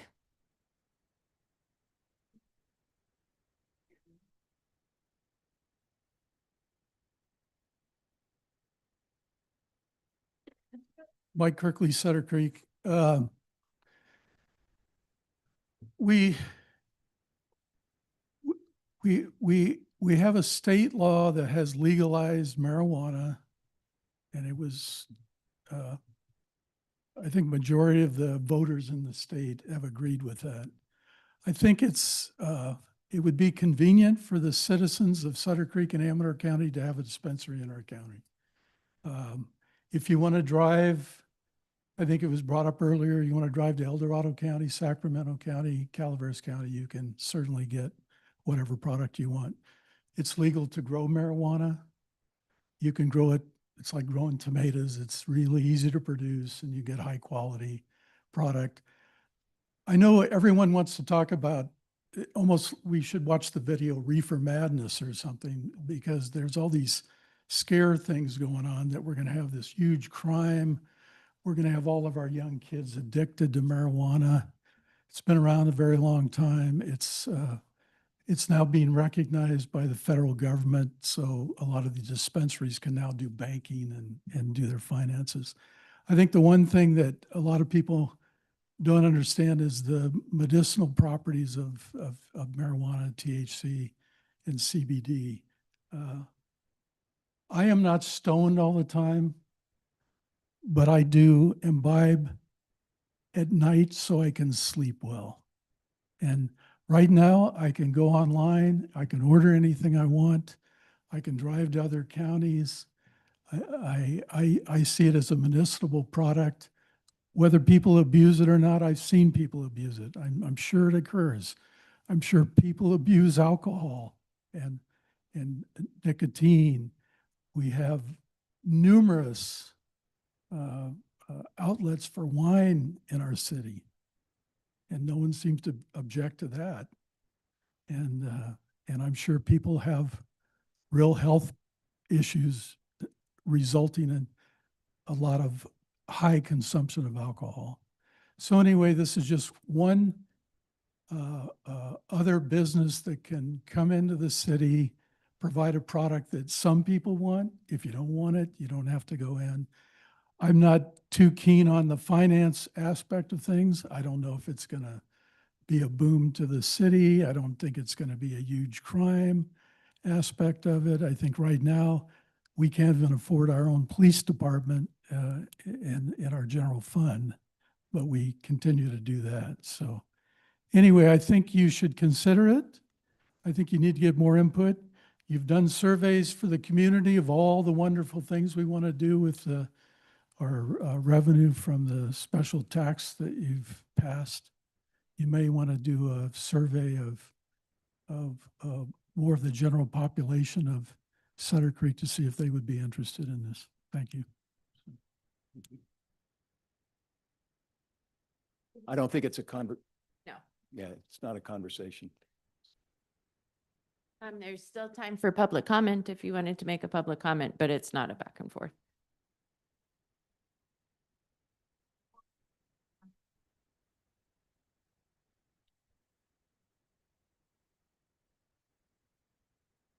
But you need to use the mic.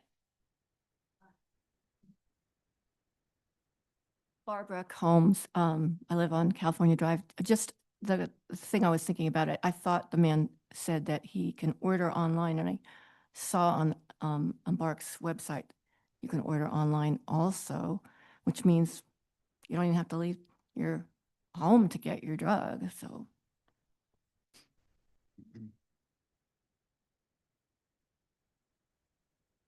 Anyone else from the public?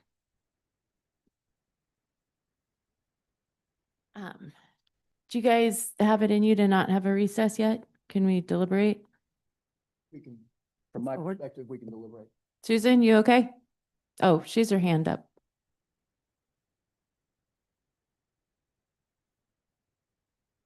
I thought, can I make a comment now? Can you hear me? Yes, we can hear you. We hear you. Can you hear me now? Yeah, we were either. Okay, I'm gonna deciding keep if my we- camera off. I think that my internet's more stable without the audio. I just wanted to first thank everyone for coming out tonight. Hold to up there, give their- Susan. Wait. We were just deciding if we were going to take a recess or if the council was going to deliberate. Are you, Oh, my apologies. are we good? Yep. Okay, so we're going to bring this back to council for a discussion. And then maybe Josh, you could be on hand for some questions from council. Sorry, Susan, go ahead. Oh, you're fine. You can hear me okay? Yes, we can hear you. Okay, very good. Thank you for the feedback. I'll start over, to thank everyone for coming out tonight. And as council members, we're here to represent our constituents, and we know that, and I know that we all hold that dear to our hearts, and are listening to the feedback. First, I wanted to speak as a mother of 5 children and 3 who are grown, and I appreciate all of the dangers of drugs and alcohol, and certainly in thinking about this, I've considered that the first thing that I would like is when we investigate this and when we look at it, and again, I wanted to remind everyone in attendance or listening at home that we're just agreeing to look into this. And I think it's a diligent thing to do so. We've been approached. There is possibly an economic benefit. And I think there's an onus on us as a council to look into this.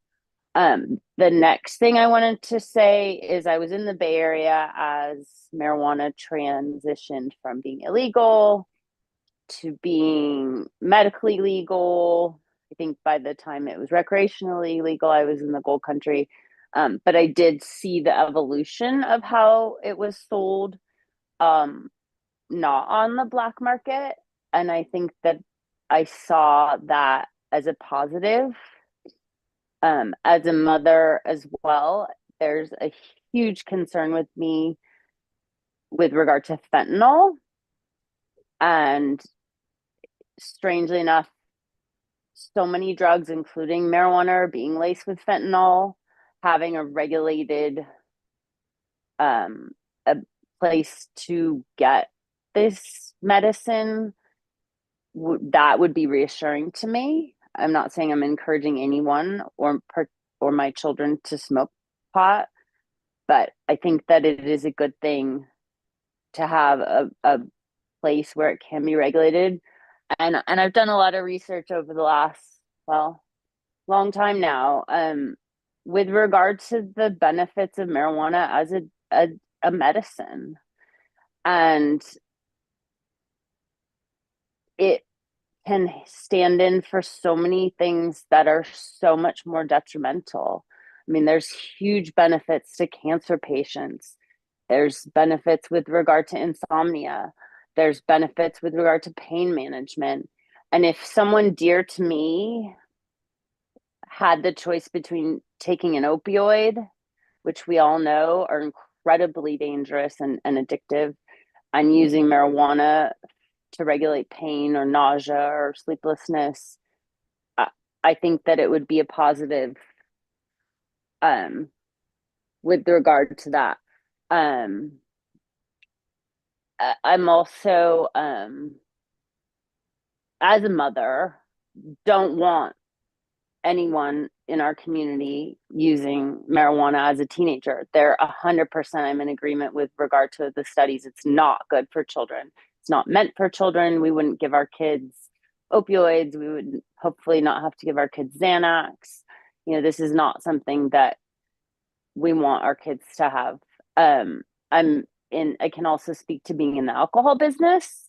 with regard to the limits to 21-year-olds. I'm constantly carding people. I have been in the alcohol business, I think, gosh, for 30 years now. It is possible to regulate alcohol. It's our obligation as people who sell alcohol to regulate it. And I do believe that it's possible. With regard to the security, I have cameras. I think most bars have cameras. I think most restaurants have cameras. It's just the security of really any business in this day and age. You do have to have cameras. Let's see, what else do I want to say? And then the other thing I just wanted to say to the council and to the citizens and to our staff, if we move ahead with this, I think that we will do it. It's, again, just an investigation. We're trying to see if it can be a benefit. But in my mind, and I haven't decided whether or not this is right for Sutter Creek, I'm just keeping a totally open mind. But I know that as a medicine, marijuana is right for some people. And with regard to the dosages, yeah, it's a way different drug than it was in the 70s. It's been, altered in many ways. But the one thing, and I've never been to a marijuana club, so I don't have any experience with it, but I do know there are, they mark the drug. They say, this is the strength of this drug. And I could go to Walgreens and get a whole host of drugs that in my mind would be more dangerous for pain management. So that could be a positive, the fact that, yes, there is a strong dosage of it that might be appropriate for someone that's very ill, but it's regulated. You're not just going and buying it off the black market. And then lastly, if we move ahead with this, I would really like it to be a positive, that we could hopefully partner with this company and really put more energy into our schools with regard to drug education, with regard to alcohol education, with regard to domestic violence. These drugs aren't going away. Alcohol is not going away. And then they should be addressed with regard to prescription painkillers and Xanax, because I know a whole host of people that have struggled with addictions to those drugs.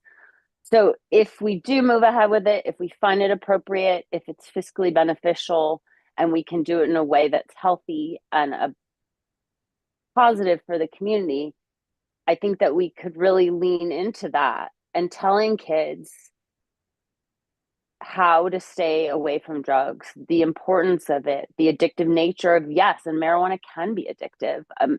Let's not sugarcoat. It's a strong drug, and it can take away, people's lives, the goodness of people's lives.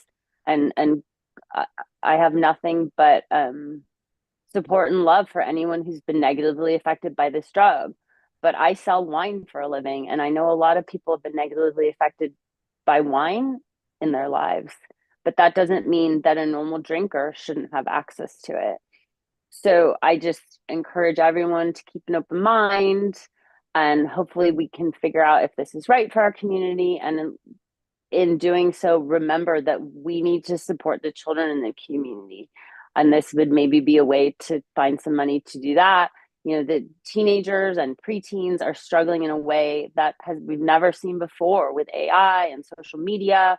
It's just, even I have a child that's 28 and I have a child that's 12, and the world is not the same place in that short span of time. So if we do decide to do this, my hope would be that we could use this money to really then save people. Okay, we help the person that is sick, and then we also educate the child that is at risk. And it could be a positive, because not everyone's parents are talking about the dangers of drugs and alcohol in their home. So that's just, I didn't have an outline. I don't, I just think it's important to keep an open mind. And it's, in my mind, alcohol is so dangerous. And I believe that I can sell it in a way that is positive to people's lives, and not overserve it, not serve it to minors, make sure that people are using in a responsible way. And again, I'm listening to everyone in the room, and I think that we're all considering that. So thank you for your time. Thanks, Susan. Who wants to go next? Jim? So I was on the council in 2016 when Prop 64 passed. Local jurisdictions were given the opportunity. I think it was just a one-time opportunity. You had to act at that time if you wanted to have restrictions that were greater than what the state was allowed. And so Sutter Creek, we did the maximum really on restrictions that were available to us. Linda, you were on the council, and Sandy, you were on the council then. And I have no regrets about that. I think it was the right thing to do, and all the other cities in the county thought it was the right thing to do in the county also. And this notion that that we're a cannabis desert, I don't buy that at all. I don't think there's anybody that wants to use cannabis or marijuana is denied because of what the city has adopted. And a lot of Christy talked about the problem with psychosis.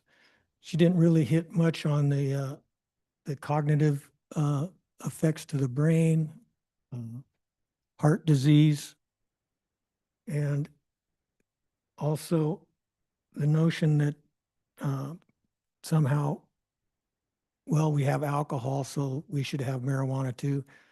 I don't go along with that just because we have one. Why battle two demons? And nobody's is going to be denied marijuana if they want to get it. But I don't want to be to facilitate its use and or abuse. So my feeling is I don't think it's right for Sutter Creek. It's not right now, and it's not going to be right in the near future or down the road. So my opinion is we just stop it right now. I don't want it to go any further. Julia? I really held an open mind this evening, wanting to hear from Josh, wanting to hear from those in the community. And so I kind of saved any final position, whether we move forward tonight, until after everyone had their time to speak. I think also the issue here is availability, not just use, and marketing targets, which concerns me. I'm not a prude. I'm not against medical marijuana use.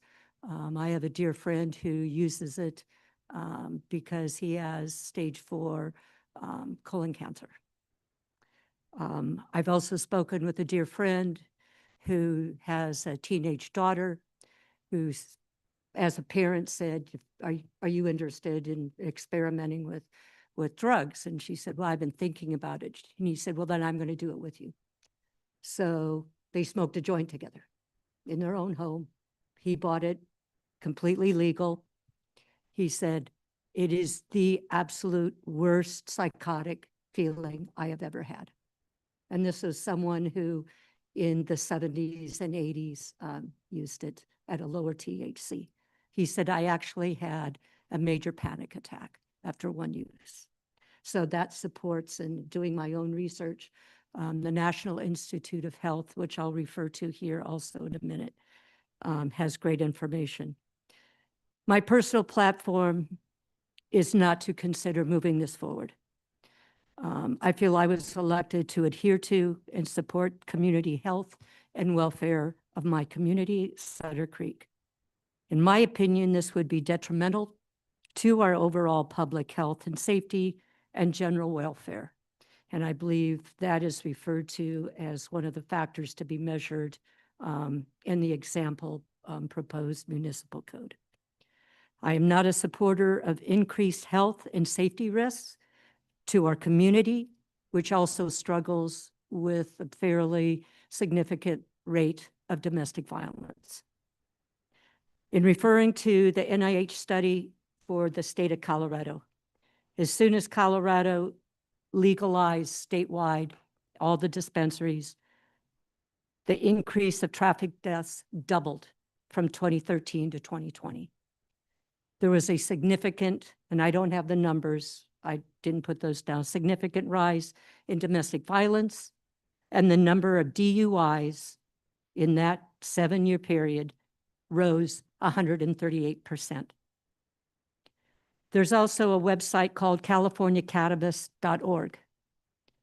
It releases data from 2016 to 2020. The Sheriff Department conclusion is that the number of marijuana possession offenses continues to increase since the legalization. The Highway Patrol consensus crime report, DUIs have generally increased after the legalization. So not just the legalization, but getting back again. It's not just the use, it's the availability. Based on the community input, I don't buy completely the marketing reasons in choosing Sutter Creek or Amador County. I've coached long enough high school students to realize that if they want it, they know where to get it. And finally, I just don't see this moving forward with this venture in alliance with what we want as Sutter Creek as a safe, healthy family community. So I am not in favor of moving forward. Dan? Thank you. Thanks, Julia. And Jim, thank you. And you guys, thank you for everything you're bringing here tonight. For myself, a 2-hour meeting like this with a whole lot of data being shared that in and of itself at times is contradictory. And based on my own research, much of the data is contradictory. I would support moving forward to study it more and get clearer about what are the real facts, both with regards to mental health, physical health, and economic opportunity. The economic opportunity is one of the main ones, frankly, for me, and I have no problem saying that because one of my jobs is to make sure that we're still in business here 5-10 years from now. And I know I hear the arguments, well, what kind of business is it if everybody's stoned or, you know, hurting each other or doing anything like that? So I feel that, you know, I get that. But at this point, I would absolutely support going through this process, learning more about it, sharing more information. It's too important of an opportunity for me to say no to after less than 2 hours of discussion. That's my point. And that's where I stand. I would vote to give staff permission to pursue it. As I said when we started this, I have my own questions. Dan's right, a lot of there's a lot of data presented tonight. I heard from several people in the last couple of weeks advocating for us to consider this and otherwise.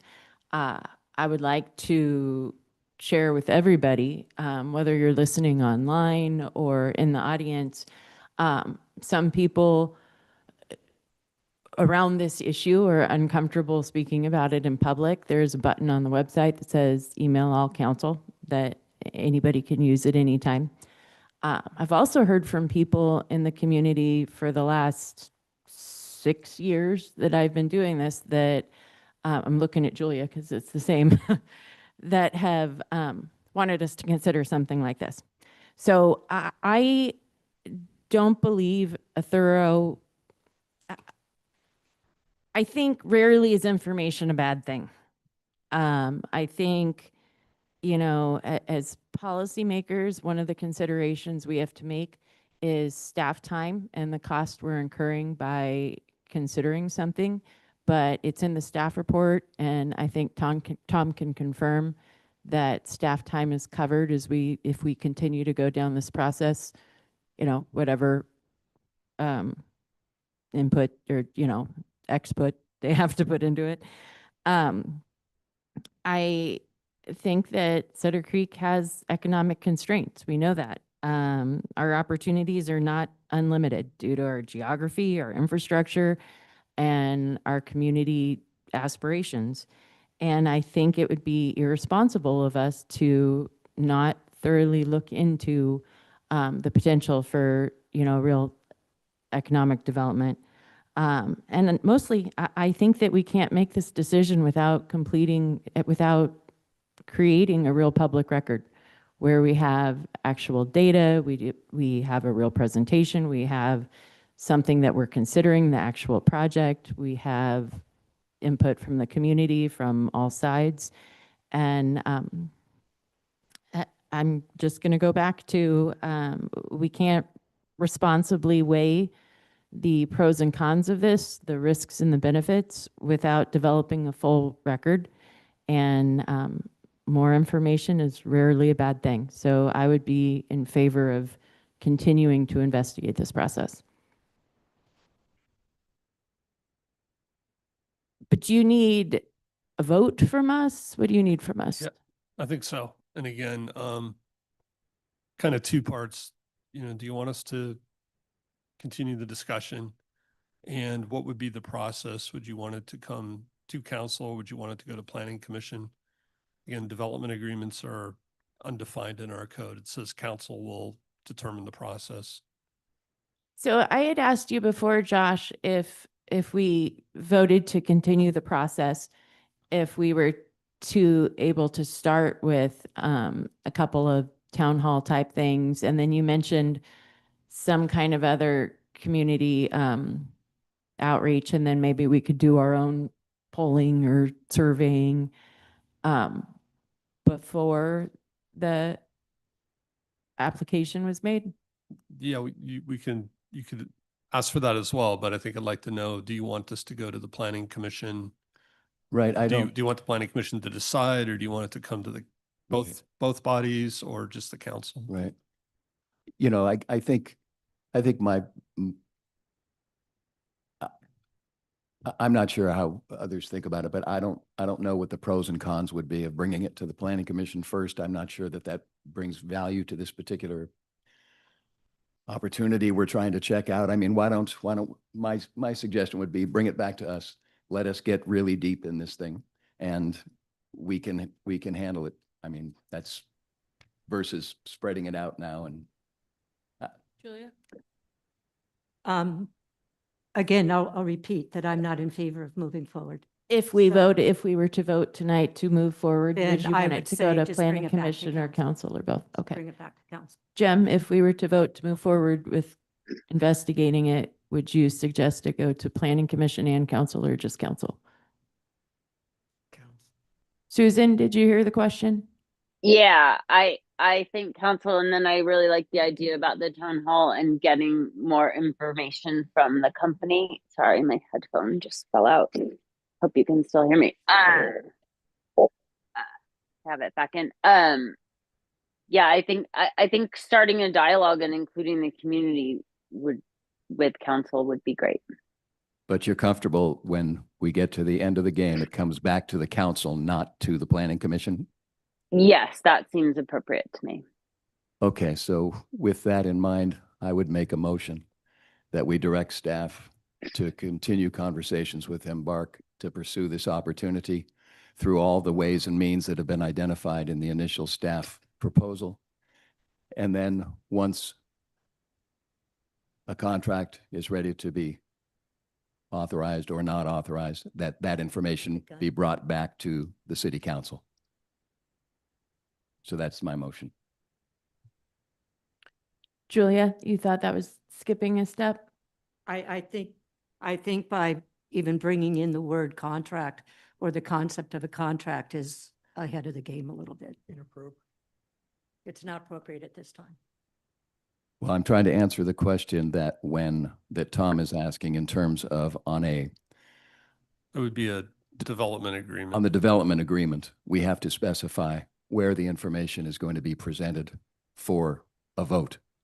And so the question is it going to be presented at the Planning Commission or back here at City Council? And what I'm proposing, and you can disagree, is that it come back here to the City Council. And I think I heard Right. Claire Steve? say that was okay. And I am only in favor of it coming back to council. I don't want to discuss the potential of a contract or any type of Well, development. there's a motion on, he has a motion on the table. So first we'll move with that. Is there a second?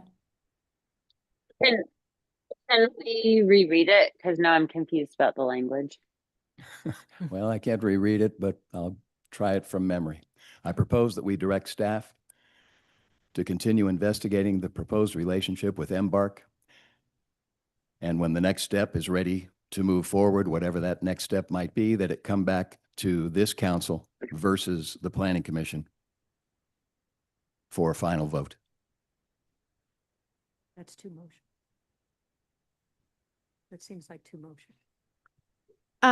Tom, Julia's concerned that that's two motions. Because No, it's a motion with two parts. yeah, Which is fine. I think it's okay. I think that the main motion is to, continue the conversation, look into this with Embark, do the full review, get community input, you go through the entire process in public, transparently. And if after that, at any point, a decision can be made to stop. But if it were to come to fruition and a development agreement came to a body, it would come to the council, not the Planning Commission. I would like to see that as two separate motions because I am not in favor of moving forward. But if the motion passes, I would be in favor of it only coming back to council. So I would like to see Dan's statement separated into two motions. So you can have it as a motion and vote separately on the two Sure. clauses. So Yeah. for ease, why don't I just split them up, say initially, Well, actually, let's skip a step here. If it doesn't pass, then it wouldn't come to anything, well, Julia. we have to So, adjudicate it one way or the other. yeah. Well, then you make a motion after that, after the vote. Okay, two separate motions. So you They're two still, you separate still need a second. Well, I think are you remaking the motion, Okay. Dan? So Susan, listen up. I'm listening. I motion that we task staff with pursuing the potential agreement with Embark per the items listed in Tom's report and the report shared with us by Embark this evening. Okay, there's a motion. Is there a second? And we'll get to the other thing later, Susan. Yeah. I second. I'll, Oh, were you saying something, Susan? nope. Okay. There's a motion and a second. Is there further discussion? Go ahead. Pam, can you call a vote? Councilmember Feist, Aye. Councilmember Reardon, Aye. Councilmember Swift, No. Vice Mayor Cirque, No, Mayor Gunselman. Aye. Motion passes. I think we have a second motion needed now. Second motion. I propose that at the end of the day, with whatever information needs to be presented to a body representing the city of Sutter Creek, that body be the city council, not the planning commission. There's a motion. Is there a second?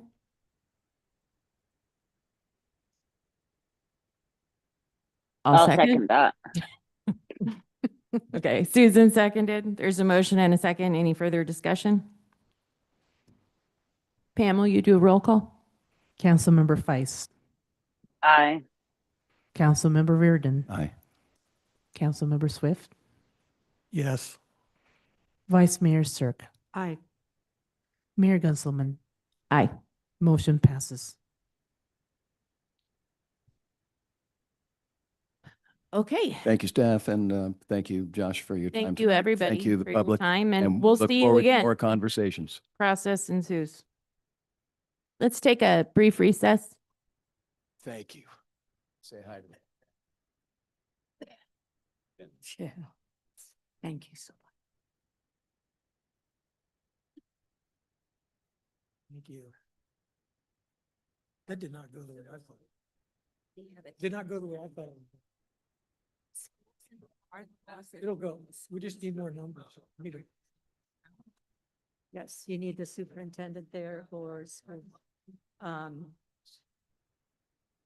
I can't, I don't know how much I can. No. Assist, but you're right. I understand. You're right. I'm gonna. No, You know, okay. it's bound to happen. Yeah, I know. Hey, no hard feelings. Not just even this over. Oh, no, this isn't, Thank you for This coming. way. I know you'll be back. Appreciate it. Thank you. You made a good presentation. I thought. Can have it town hall. We can notify the schools. Yeah, you need- I looked up,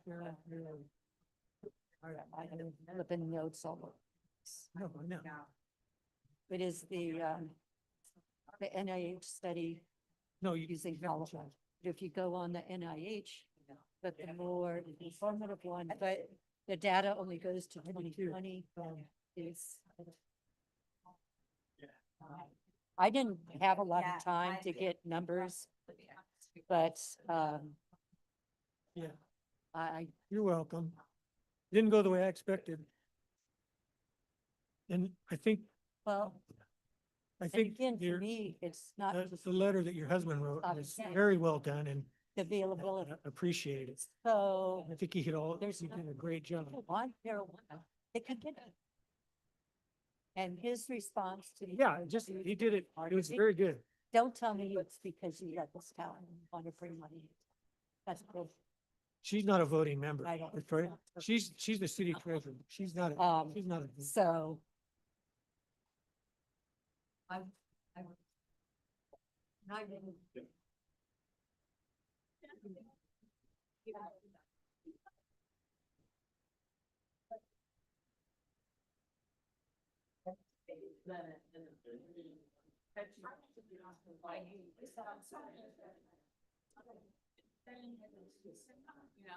And I yet have to be some.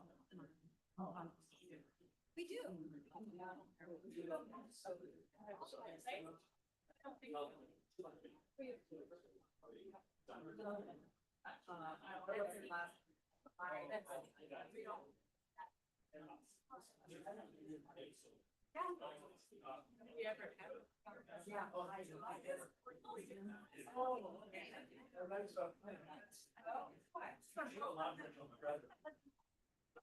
Yeah, that's part of the war.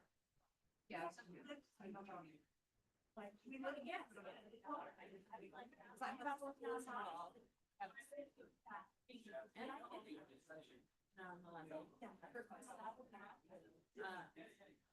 Yeah, but that's, you know, he's part and parcel of the whole thing. Yeah. Okay. And public hearings. I could post to the letters there. Do you know?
We used to go to the strawberry.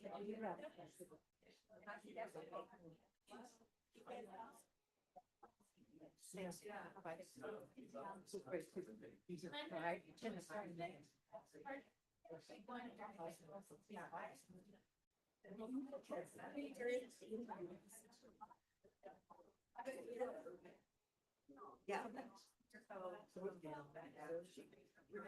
All right, yeah, and I do your grandparents very well.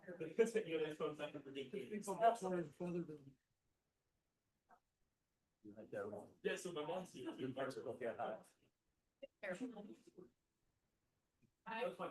Thank you. Thank you. Oh, gotcha. Okay. I would agree.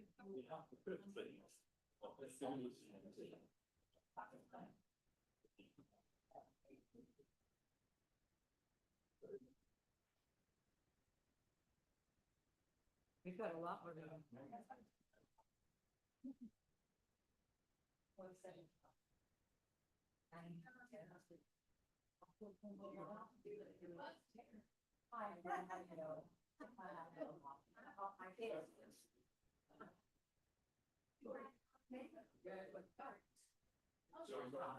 I recognize you. How are you? Doing well, you know?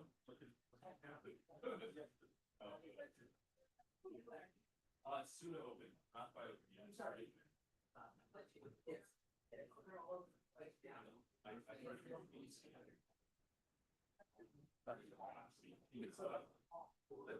See you, Lonnie. Hey, guys, let's get going. Let's get going. Amen, sister.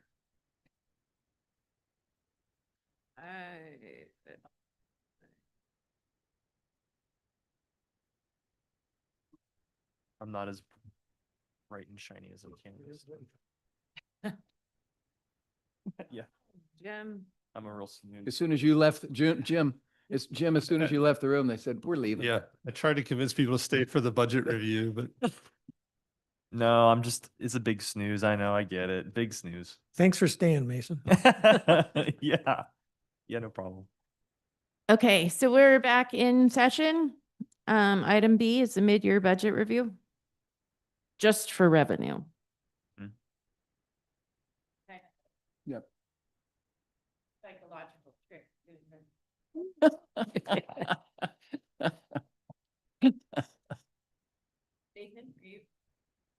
Did you want to start?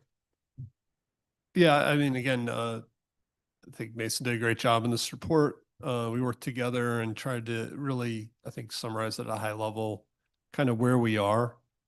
And Mason will go over some of the details on this, and then the audit is kind of heating up, but we will come back in March with the expenses. It might be the second meeting in March. And just to give a little preview, we expect to have a few budget amendments. Like we're going to work within the budget, but we may want to shift some dollars around. Do we have enough Maylocks for Mason from now until March to get through this? Enough what? Maylocks? What is? It's a stomach thing. It's just for you. Pepto-Bismol. I can Tom, make are them the that. amendments, Yeah, it's an extra strength Pepto-Bismol. Yeah, are I'll- the amendments to which you're alluding on the revenue side or on the expense side? No, on the expense Expense. side, like Okay. shifting from one category to another. Thank you. Like, for Okay. example, we were down a police officer. Yeah. We spent money in overtime and not salaries. Mhm. We'll chew Very that good. stuff So up. we'll just, Yeah, good. yeah, thanks, Tom. So in previous years, I've done kind of everything all in one very dense document that we kind of have to delve into and spend a lot of time on. And I know this year we've really been wanting to make sure that our revenues are coming in on target. As step one, especially with the new stream of revenue with the TUT tax with Measure P, and just it's our first full fiscal year with this revenue stream, and just taking the barometer a little more often than we normally would, just to make sure things are coming in how we expected them to. But while we're here, we might as well, look at the big three like we usually do and just take a temperature check. And so that's kind of what this report is about. I also did want to identify the enterprise fund specifically, just with everything going on with the plant and the rate increase that we did a couple years ago. Just same thing, take a barometer check, see how the performance looks. And so I just wanted to start with property tax. It's the most consistent. It through all thick and thin economic cycles, we can expect almost always for it to go up, but it just goes up not very much typically. As I've mentioned in my report, I've been having more conversations with Jim Rooney, just kind of checking in with the assessor's office and seeing kind of what their activity looks like. And with just some economic uncertainty, he chalked it up to that, and rates being high or prices being high, and kind of like this very volatile relationship we've been seeing with those two in the markets. Reappraisal activity has been slowing down, but we also typically have some of the highest property values in the county here in Sutter Creek. So he still feels confident with the 2 to 3% growth year to year for us. I think that's what we've been doing anyways. So for the next year, I would say confidently we could probably budget for an extra growth for 2 to 3%. The figures here speak for themselves. I think we said we're a little over $20,000 ahead of where we expected to be at this point, which is great. And we'll get another big chunk around May. It's not exactly half. We get another chunk after the fiscal year ends with just kind of, I don't know if it's people paying late or this, that, and the other, but we do get a little chunk at the end that we accrue back to give us the full picture of what we earned for the year. So, so far, I think it looks good. We'll just wait for that next big check in April, May. I'll wait for Tacey to come visit my office. She hand delivers that one usually. So wait for her to come by and say hi. Moving on to Bradley Burns. This is the standard 1% of the 7.25% that the state just collects in general. We've had this one for a while. We have a lot of data on this. It's sales tax within the city. Gonna go down. Similar to, I've said this before, I think it's important to reiterate, these revenues are on a delay. You have the month of transactions that occur. You have the next month for those agencies to report their earnings. The state gets a month to process all that, and then we get our money. So there's a 2-month delay from when we get the money versus what it's from. So the money we got in January is actually from November activity, which if we consider that, then we're only really 5/12 of the month, 5/12 of the year through. So we need to really look at it in that way and not we're 7/12, because that might change how we view our performance. Right. Mason, is another way of saying that when the fiscal year ends, Yep. regardless of when those funds come in, the sales tax, you're not going to just carry that over to the next year for this reporting purposes. No. They're discrete. Correct. Gotcha. And the state's very clear when they send us the payment, what month it's for. Very good. I think I mentioned this report that a lot of agencies, especially in our area, since we don't have a lot of big box office stores, a lot of them will report quarterly and not monthly. And so they give us chunks throughout the quarter activity as safe amounts that they know won't be an overpayment, but they don't want us to go 3 or 4 months without getting paid for sales tax. And then once the quarter ends and they get all their quarterly filers and they're also the monthly filers with their final quarterly payment, they review all their column advances or whatever you want to call them versus what they got in, and they pay us the difference. And we'll see. So you see months that are pretty consistent, and you'll see the quarter end payments typically a bit higher. Okay. And that's been pretty standard for years. Good. And that follows true with the TUT tax as well. That's the same activity. But Bradley Burns is almost dead on, which, you know, good or bad, we budgeted well for it. We just need to monitor it going forward, make sure that it stays that way. We'll be taking temperature checks. But that's good news that, you know, what we budgeted is kind of what we're seeing. TUT, we were conservative this year, and I think I mentioned in the report that since it's our first fiscal year, full fiscal year activity, we didn't have any data behind that. So safe bet was just say it's going to be as good as Bradley Burns. We know the scope is broader. Right. It encompasses a wider area to collect tax on. So we kind of knew that it was going to bring in more than the Bradley Burns, but we just wanted to see by how much. And we'll budget based on the conservative number. We're seeing it coming in pretty well over what we budgeted. That's think really, over that's really good 6%. news. It's really Yeah. good news that, I Mhm. think that TUT, Yeah, for sure. it's, It's Did- good. It's a good way for us to gauge performance comparatively to Bradley Burns by just setting them at the same and then seeing how one might outperform the other, and then going forward we can make that adjustment. make an adjustment. Yeah. Mhm. In our projection. Without hurting ourselves in the fiscal year. Exactly. Makes Mhm. perfect sense. Yeah. Did we ever confirm that our big purchases for the plant, and if so, like the batteries and the solar things that we already bought, if the sales tax is paid here? That's a good question. If I don't we- remember which vendor we bought that through. Yeah. Check it. this is Yeah, gonna can you be- check that? Because this is going to be a lot of money over the next few years, and we want to make sure we're getting that 1% back here, huh? Mm-hmm. Yep. Because it is based on delivery address. Yeah, So it should be, and the guy said at the meeting it should be, but Yeah, Mhm. currently it's delivered to Texas. It's in a warehouse in Texas. We had talked to, who's the guy? yeah, what's, Yeah, when he was here, that was one of the things we wanted to. and he confirm. thought he could manage that even if it were being delivered in Texas because its ultimate destination is here. here. Yeah, he thought that was doable, Mhm. but a little. Yeah, and that's little also reminder. something I think to consider as we do projects similar, like, I know we've been talking a lot about Sutter Hill Road and getting materials and stuff Yeah. delivered here and rental equipment, and Yeah. that's all You bet. operations here. We need to make sure that those Yep. are all revenue that we see come to fruition here. Good.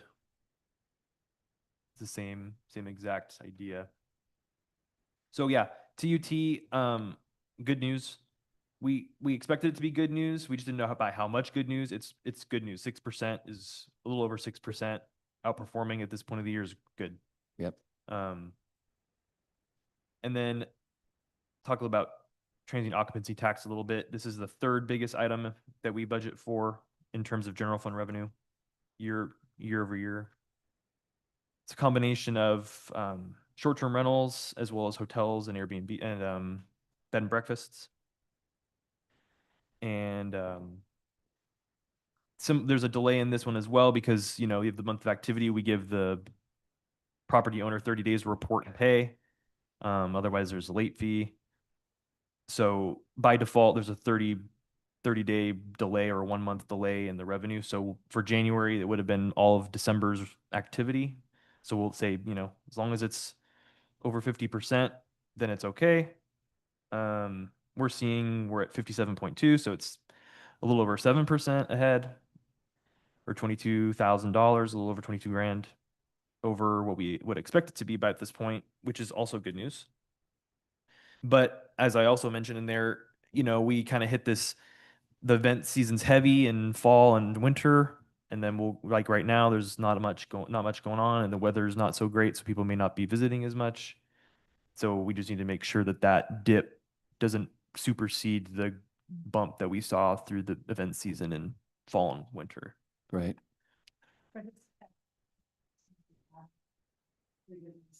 Mhm. Going through the spring, you know, the tech race now. Yep. But the continual every weekend events are gonna impact it. It's a non-revenue company, so that's probably the reason for that. Yeah, I think we know that.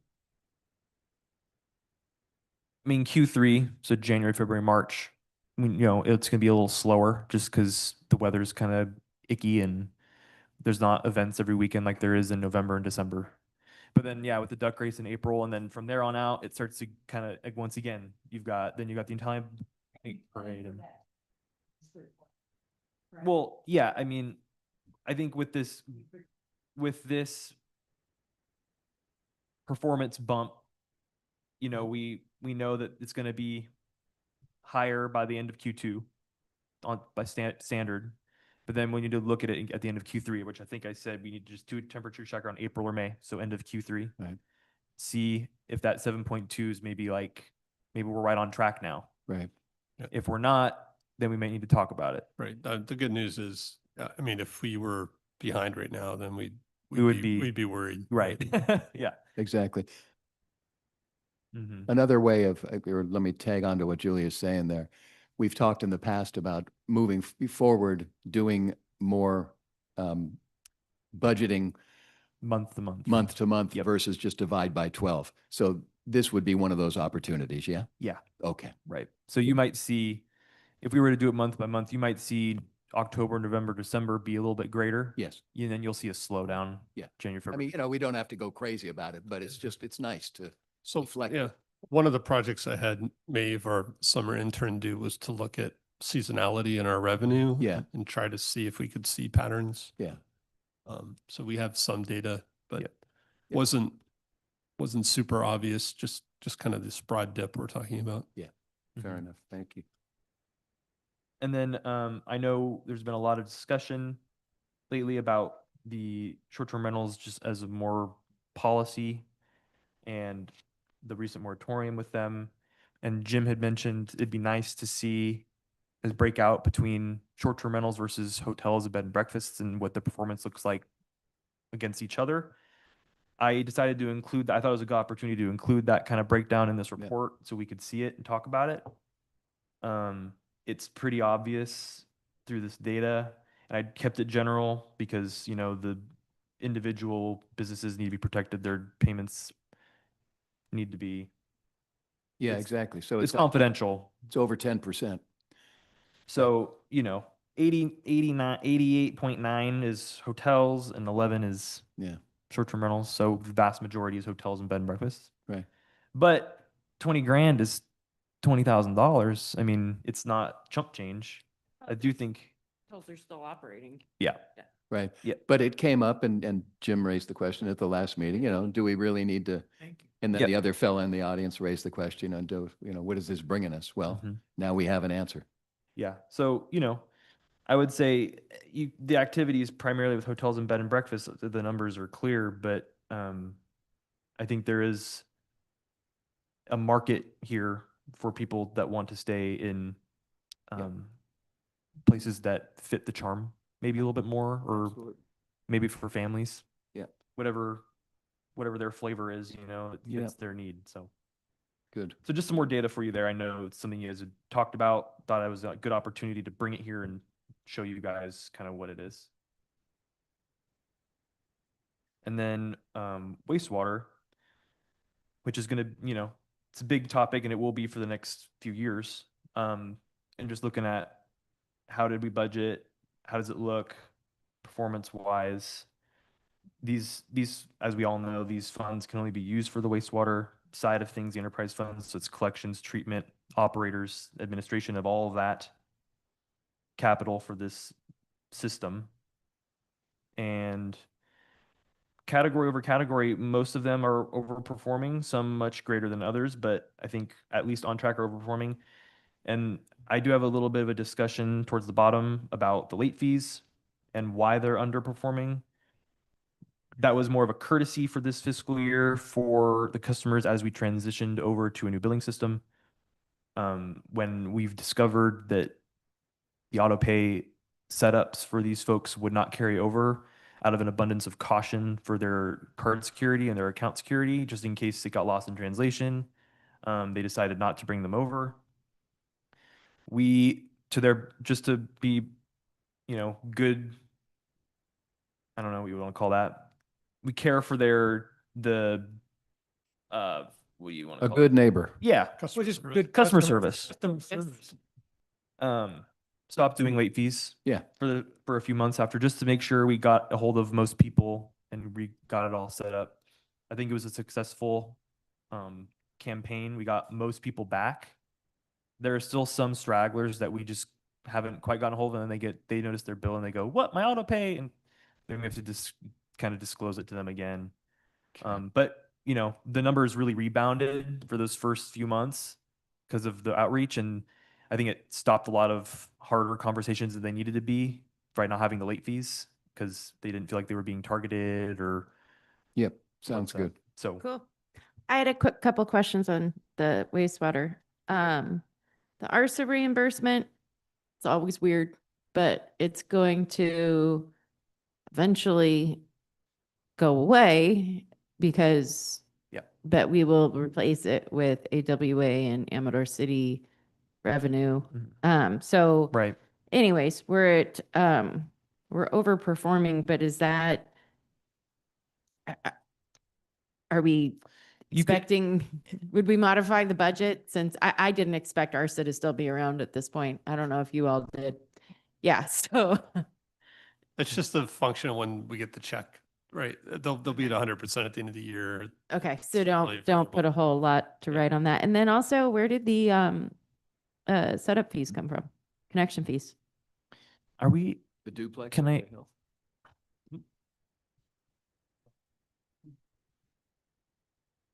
Oh, yeah. It's okay. It's Valley View Commons. Oh, right.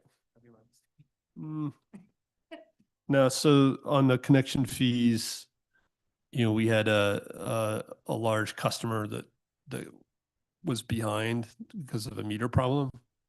And Right. so that's what this is. They're catching up.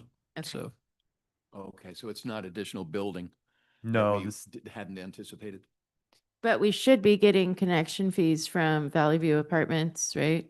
So that'll be even that'll more on over top of- budget. Mhm, Okay, that was correct. my question, So really. this is a historical item that we're now getting back. Yeah, But it's, What about Valley View Apartments? we haven't gotten that yet. no, So that's not, we'll We get haven't that paid. on top of this amount that you're looking at. Valley View Apartments, they've been there for years. That's the name of Danco. Right? the vote. The apartments just below the Danco site is Valley View Apartments. So I got confused. yeah, I think they're calling it Valley View Commons, the Danco project. Okay, that's, all right, okay. I get it. now. Okay, but my point was more money is coming in. So Mhm. this was the resolution from an old customer that we're seeing that we're already over budget and then there's more coming.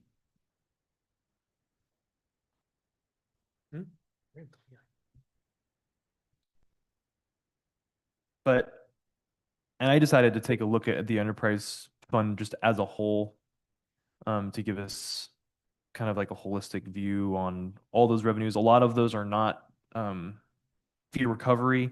You could say ARSA reimbursements are, but the rest really are just, revenues that we would see and use to operate the plant. And I think, I mean, as we can see, we're doing strong. And I mean, what is it, 2.87% overperforming, which is because the number is so large, it's over $100,000.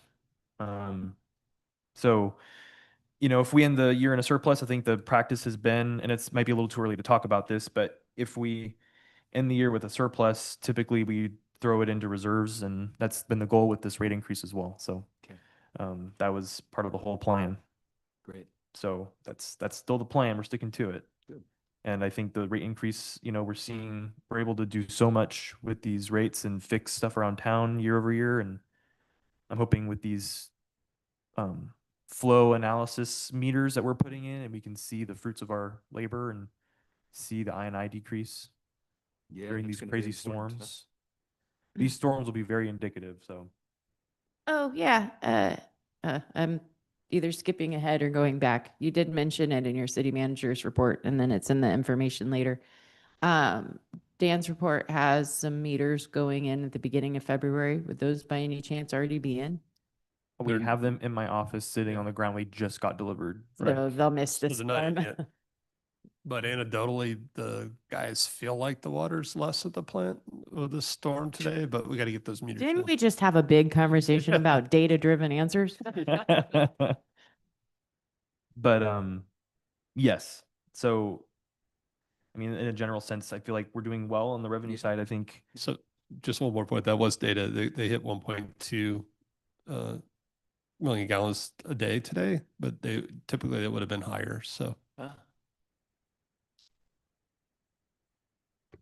I thought this looked great, Mason. I sent you an email. I thought it was really clear and I want to second that. It's very well done, and you can tell it was a lot of work went into it. I appreciate it, Mason. thanks, guys. I not appreciate looking as forward to the other part as much, but the expenses. No one likes to talk I'll about. make, also Mason, it's a snow day tomorrow.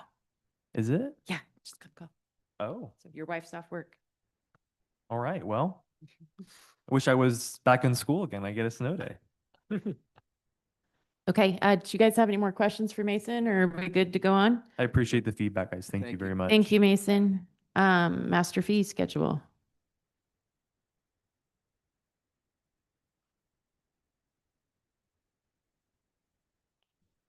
So Pam did a ton of work on this. We've had our fees published on the website, but they were incomplete. And what most cities do is they have a master fee schedule that the council reviews and it's published publicly in one place. So that's what this is. And with that, I'll hand it over to Pam. Thank you, City Manager.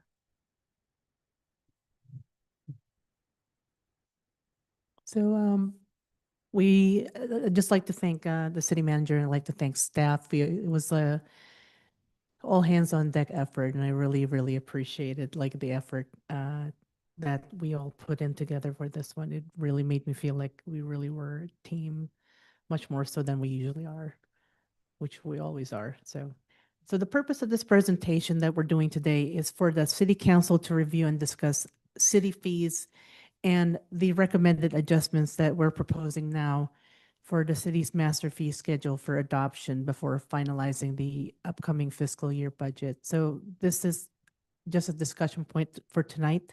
And we would like to note that some changes or new fees may require changes to the city's ordinance prior to taking effect. So we will be discussing those as we go along with the presentation.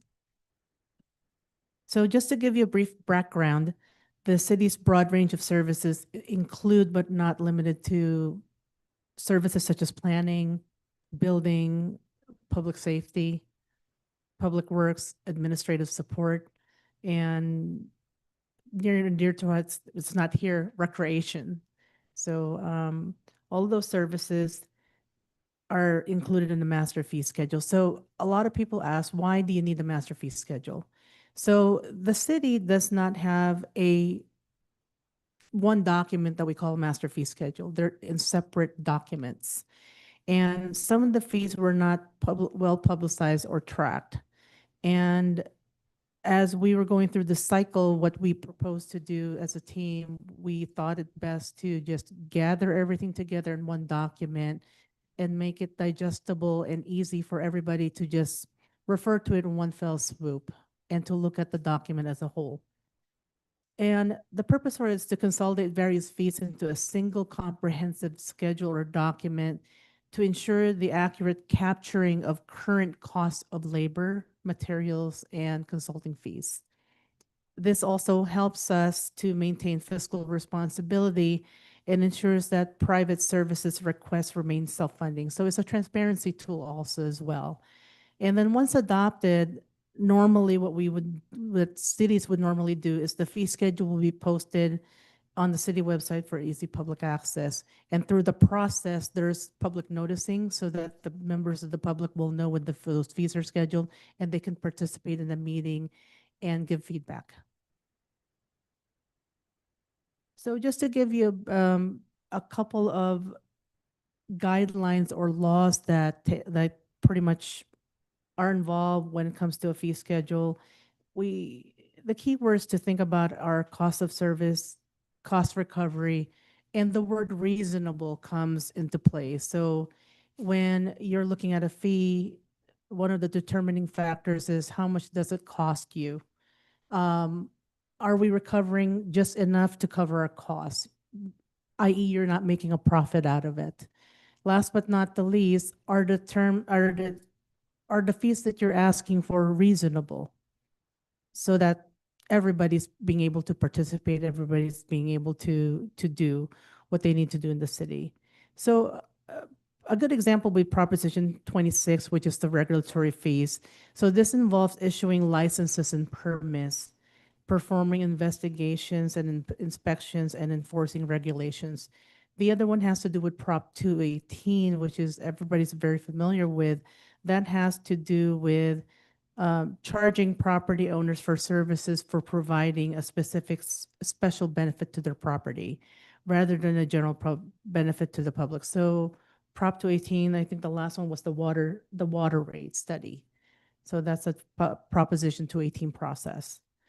Another one is the Government Code Section 50075 to 50076, which allows municipalities to charge fees that do not exceed the cost of services, just as we mentioned earlier. And then last but not the least, Government Code Section 66000, also known as the Mitigation Fee Act. This is how municipalities impose development fees or impact fees. It requires a reasonable relationship, or what you call nexus, between the fee, the project's impact, and the public facilities cost. So right now, we're currently going through a nexus study. So we're all doing this in tandem right now as we speak.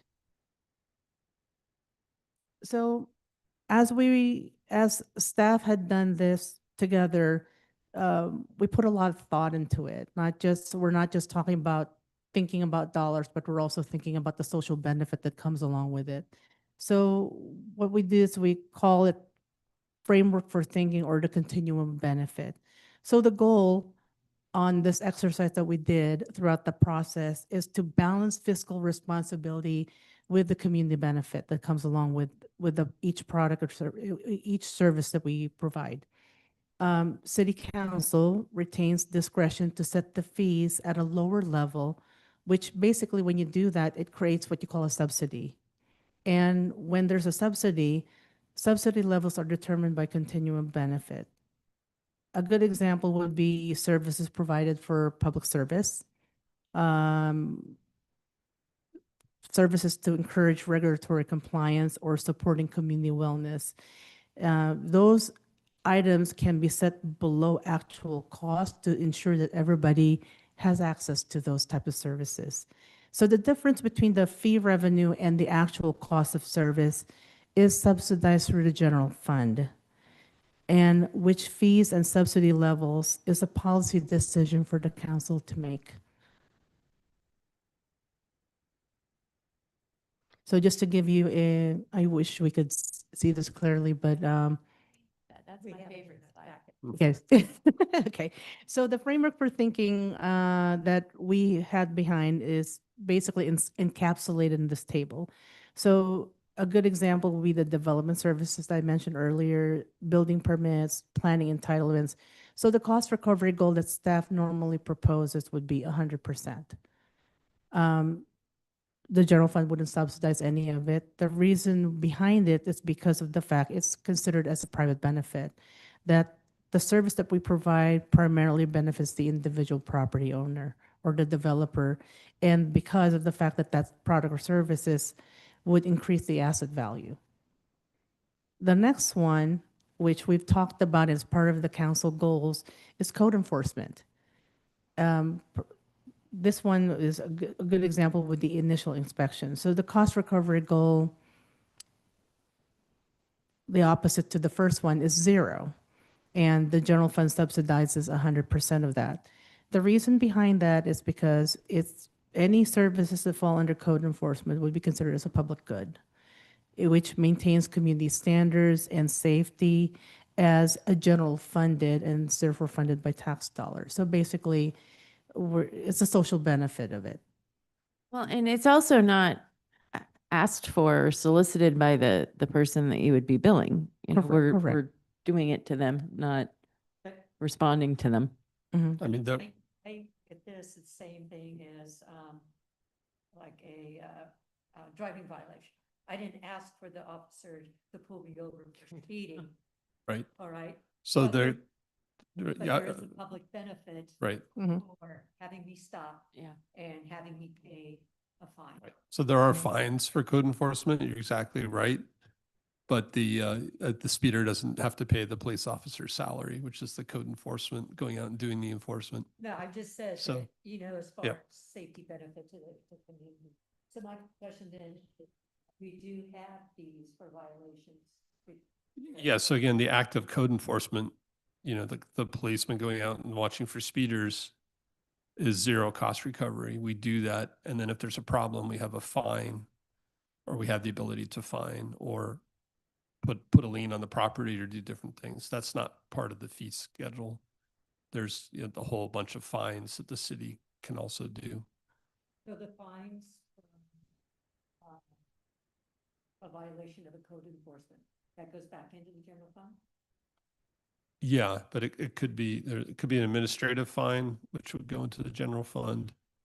You could get, you know, in a court case or something, you know, which would not, I mean, it would be, it depends what the outcome is, right? But if we got into some kind of court issue with a property owner, you know, we might end up with the property, but we might have to mitigate it ourselves, you know. The Violation of the state incident. yeah, I forget what it is, but it's in the city ordinances. Yeah. It's not in here, though. It's in city ordinances. Right. It is. And aside from that, code enforcement is a complaint-driven type of service. So the way that the costs or the costs or the fines are associated they're not derived based on a calculation of staff time or the paper that you use or how many print jobs that you use in a year. Whereas the other fees, such as what would be a good example? Like facility rentals, some municipalities go even to like a minute amount of like per unit of utilities, like how much is it? The next one would be facility rentals, which the cost recovery goal that we've set up would be anywhere from 50% to 75%. Which therefore means that the general fund subsidy would be anywhere between 23% to 50%. So the rationale that we did is a shared benefit. It provides individual utility while supporting community cohesion and civic engagement. No worries. Fixing the math. No worries. Then next one would be recreation programs. Swim session is almost here. A good example would be the youth sports, senior classes, and the swim, like, you know, the swimming season. So cost recovery goal would be like anywhere from 25 to 50%, which means that the general fund subsidy would be from 50 to 75. It's considered as a high public benefit, heavy subsidized to ensure accessibility and promote community health and wellness. Last but not the least, the appeals and admin costs such as city clerk appeals, public records. Cost recovery goal will be anywhere from 10 to 25% the most, which means the general fund subsidy would be anywhere from 75 to 90%. And the reason behind that is the accessibility to government. The fees kept nominally low to ensure that no financial barriers exist to democratic participation and basically the city's effort to uphold transparency and open government. Are these determinations pretty much best practices? You see this in most small cities are utilizing the same type of methodology here? It's a benchmark that has used not just in small cities, but also large ones. So a Okay. good example would city of Palo Alto Yeah. uses this type of model. Another example would be the city of San Jose and the city of Milpitas. They use those type of models. Thank you. And the reasoning that we're depicting here is consistent with what we're seeing elsewhere? Correct, sir. Thank you. I appreciate it. This wasn't really meant to be like hard numbers, just Yeah. kind of this framework. Guidelines. Yeah. Yeah. No, fair enough. I appreciate it. So now we go to the nitty-gritty, which is the discussion of the actual fees per service or per department. So the first one would be administrative fees. The staff's general recommendation is to place general increases to match the increases in labor costs over the years. We haven't done this at all for a very long time.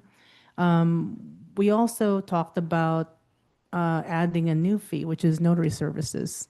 The reason why is you have a staff member who is a notary public, and we were hoping to be able to get a little bit of revenue.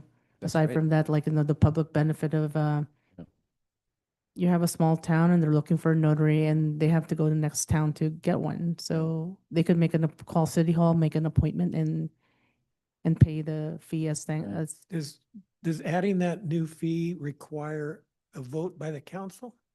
no, it doesn't. It's encapsulated in the fee schedule.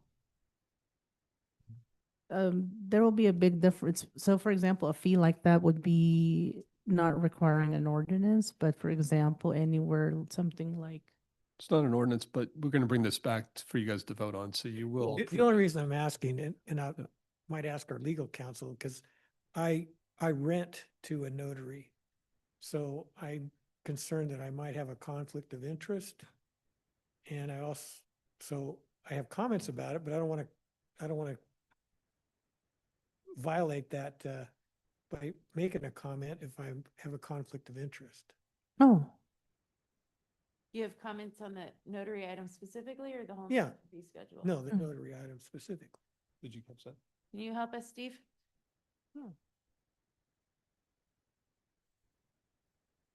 So I'm not aware of, perhaps you can speak more to what the situation is, or, No, yeah, I mean, not.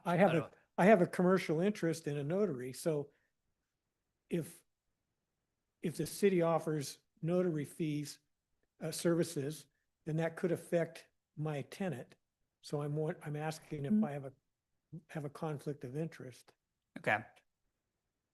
Because he has income. I'm weighing in on that subject.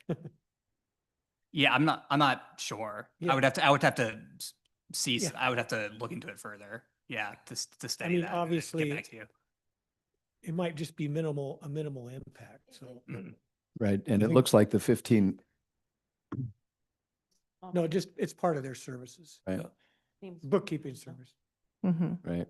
And the $15 fee looks like it's an established fee by the state. it's established by the state. Yeah, it's not just a number we picked. Oh, I know Yes. that. Yeah, No, that's I what just- chief charges too. Yeah, yeah, yeah. And then the thing to note about all the fees that fall under administration, and these fees are full cost recovery. The next one would be the finance fees. Our recommendation is to increasing it to cover staff time and bank fees for return checks. Second recommendation is to pass along the 2.5% credit card fees for everything except for payments of a monthly sewer bill in good standing. What's an example of a credit card fee that the city would have that isn't sewer? People come in and what do they buy with a credit card? Permits, right? Oh, anything, Yeah. anything like that? We accept credit card payments for building permits. Fair enough, thank you. Business So license. a building permit could be thousands of dollars. Yes. It's for an individual, Right, and the general fund has been eating those costs. yeah, Yeah, So, let them use a debit card or write a check. right. Makes sense to me. So the note that we would like to pass along is the general fund has been covering those payments for the many years now. And we still currently are doing that since electronic payments are preferred than to handle paper checks. Good. The next one are building fees. Our recommendation is to basically update our fees, and it's based on the building valuations on the updated International Code of Council standards, their latest version being 2025. The second recommendation is to separate staff hourly rates as the draft schedule shows that there's a separate page for staff fees. This staff schedule is found at the end of the draft master fee schedule, which pretty much covers administrative fee, public works, police, and our consultants. So we would just like to note that all hourly rates include 20% for our staff time. This includes department heads such as police chief, the public works director, the finance supervisor, the city clerk, and most especially the city manager. 20% of what? The hourly rate. 20% of the hourly rate. Okay, thanks. Mhm. Okay. Okay. The next one on the list is development impact fees, which is the city base fee that we charge. Our recommendation is updating to reflect the final adopted impact fees per the Nexus study. that we're Doing that in the Yeah. separate exercise. So this master schedule will reflect the same number. Okay. Yes. We also recommend a substantial restructuring and simplification in the fee structure. So as you saw in those sections, you have these tables and all of a sudden there's this one pager that has everything. So we're proposing to simplify it that way. And last but not the least, to add 3.5% administrative fee for managing the impact fee program. And this is allowed under California law. That was already in there. Yeah, Right, yeah. we're just Yeah, restating okay. it. Just seeing what's new tonight. Mhm. Yeah. And then this developer impact fee is for the city is different from the one that you're looking at right now, which is on the regional level. The recommendation that we're offering on this one is to reflect the fire district and the regional transportation fees separately. And the fees above are not set by the city. So what would happen is that we would include those fees as these specific entities release them, and we will include them in the fee schedule. Right. Which is no change. That's what we do today. Mhm. The meatier discussion would be the facility rental fees because this, we recommend several updates to this one. The staff really did the great due diligence in looking at the facility fee schedule and went back and forth, and this is what we came up with. The recommendation is to decrease the minimum required time to rent. The second recommendation is to simplify rates to include utilities into the hourly or daily fees. We also propose to add a new facility to rent out, which is the City Hall front conference room as a meeting space. We also recommend to add Wi-Fi access. Pam, can we maybe back up? I'm not sure if you went over this part, but I made my notes on the actual fee schedule. Sure. And the developer impact fees. Yep. So there were a couple of things I didn't understand where there's just no fee. Specialty commercial office, it's zeros down the board. Nursing convalescent home, it was zeros down the board. Mini storage facilities, high school. I wasn't sure if that was a That- error or on purpose. That's our current fee schedule. So it's very detailed for a city of our size to go into all the different zoning types. The recommendation, the Nexus study, is to get rid of all that stuff. And then the council can make exceptions if for a particular project. So if a school came or a new fire station, you could waive impact fees on a per project basis. But we're just having office, commercial and industrial and residential. And again, the Nexus study changed its methodology to look at, Looking at all these, are we The- talking about the same thing? those are all the current fees. Okay. Yeah. But we're proposing that's all going to go away, be replaced. There's a little table that says Gotcha. proposed fees. But then the regional traffic fees maintain all of that detail. That's a ACTC Nexus study, and they're doing an update of their fees. And if you looked at our tables, really the only place a lot of our fees varied was on traffic. So if you have a really traffic intensive building, you might charge them more than,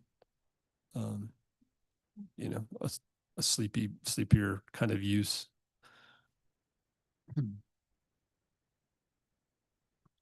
Sorry. Yeah, but it's probably Sorry. good for you guys to ask questions as we go through when we hit the certain type.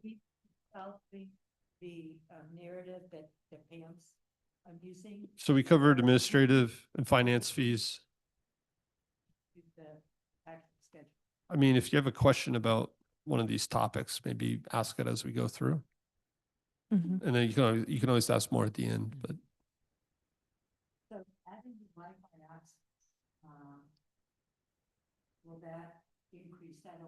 We're actually not adding let me rephrase the adding Wi-Fi access. So there are facilities that we currently have that have Wi-Fi already and facilities that don't. And in the fee schedule, you see yeses and nos on whether they're offered or not. That is based on what we currently have. We are not going out of our way to spend money to have Wi-Fi on that place. It's pretty much allowing the public to like, hey, there's Wi-Fi, you can hop on as a guest. so like if we rent the front conference room, I think there's an expectation that you would have access to Wi-Fi. Yeah. Did you want some comments on the facility rentals Sure. while we're here? Yeah. I had just one broad comment, question, observation. Part of ACRA's deal was supposed to be, and I don't think it quite worked out the last several years from what I hear, although Julia would know more. But ACRA and the school district were supposed to have some sort of agreement to be able for ACRA to use school space to do kid stuff. And ACRA's of course gone. So I made a mark on here for what I guess Cribbs Field would be the kind of obvious point, you know, in terms of our facilities where we might be able to. I know that you guys have done an amazing job trying to pick up some of the pieces that Acres left in our own town with, you know, the men's league and. I mean, it's a really good one. Like, we proposed a fee in there, but if the council were to say, offer it, you know, at no cost or even lower cost for sports leagues for kids, that would be really helpful because Right. and it's can be hard to distinguish because you have an expensive sports club, you know, like It charges it. it charges a lot, and should they pay rent versus like we have somebody interested in fall baseball who doesn't want to pay very much. I would say rule of thumb, there's so few programs here for kids that whether they charge or not, it's actually something here available for kids. And we've had some volleyball clubs that I think are higher paid clubs. Yeah. So it's a trade-off. It's a policy decision. But there's no school volleyball. So, you know, that's why those are there. So I mean, rule of thumb. Is what? Even more, a greater subsidy. Well, I think if it's the schools, you know, then maybe we could consider waiving the fee, you know, either to honor the old ACRA agreement, or I think we've always done that in the auditorium for practices or often. And then when we make that recommendation, do we already have an assumption with you guys that we will require insurance and, you know, is there utility on top of that? So we're and not paying out of pocket, but we're not. Yeah, I'd like a little flexibility from the council because, like you said, it seemed like the Akron, the school district had an understanding. Now that we're trying to take on some recreation programs, we're looking at this adult basketball league. The school district wants to charge us rent. Of course they do, and I think they charged ACRA rent, but They did not. They had an agreement. And so again, we haven't really quantified, looking on our agreements, the use of like the auditorium for no charge. So my initial response was, well, we were supporting you for no charge. You did with ACRA. We'd like to have no charge. And that's been a bit of a battle. So yeah, they charged the benefit foundation $50 to use the parking lot, even though they put $200,000 into their building. Right. You know, it's the Right. same thing. Right. None of that makes any sense to me.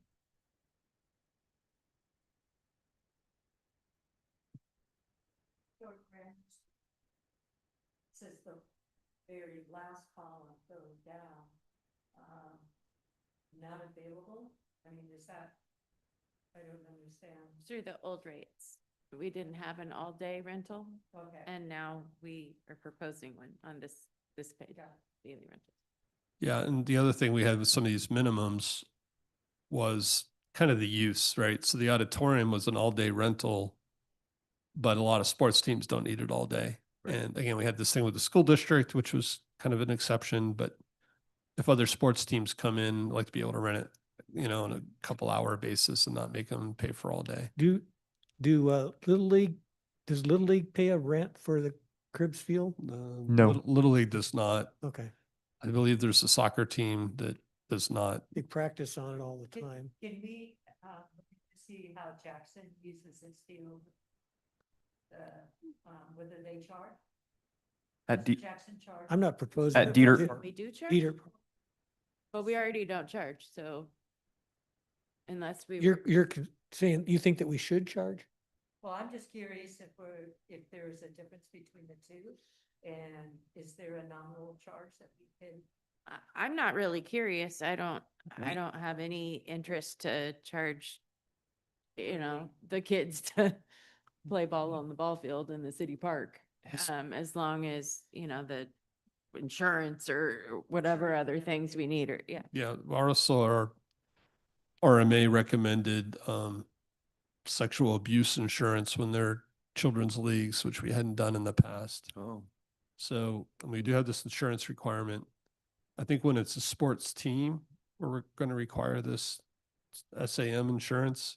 I don't know if it helps, but all of the coaches in all those leagues, I've done it myself many, many times, have to be fingerprinted and go through the online training, and so that might help with the insurance purposes.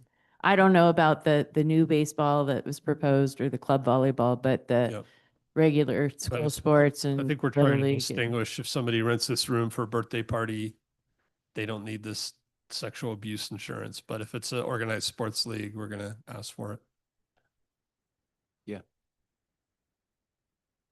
On the auditorium, I made a little note. I just think the kitchen is a really big deal and a huge benefit. And on the auditorium, thought the auditorium was underpriced compared to, it's the same as the community center, which I guess also has a I kitchen. mean, that but- auditorium kitchen is pretty crappy. It's just kind of a warming station. Yep, This is the auditorium is huge and cool. No, but the kitchen add-on, Oh. this kitchen's, commercial kitchen. It just seemed different. I think, and I don't want to just barge in and Barge in, Mason. we probably get, especially between the months of May and October, that auditorium, all we hear are people who are very upset about the climate control in auditorium. And I think that is a huge damper on how awesome that space could be for Sure. half the year. And so I think, we need to consider that the pricing, we tell people that there is a swamp cooler in there, but good luck. We got a generous offer from the, Steven's price. yeah. He Is has, that? and he has somebody come to still me. pursuing that? He has come to me and he has said, I stand firm Okay. on my offer. And he has other folks that are interested in sweetening the deal too, if we decide to go forward with a new HVAC unit in the auditorium. Yeah. So, there are people that are very, because for Stevens Price's reasons, the Ragtime Festival has been in Sutter Creek for years, and it's a very highly attended event, and he would loves that space for his purposes. And there's a lot of people that struggle with the heat in there, especially when he has his event in mid-August. And he would greatly benefit, I think, with attendance if that space was cooled a little bit better. So just my 2 cents on the pricing on that. I think we need to be cognizant of the fact that it's That makes a lot of sense, Mason. Thanks. Yeah, it's really big over there, but it's modern here. right. Yeah.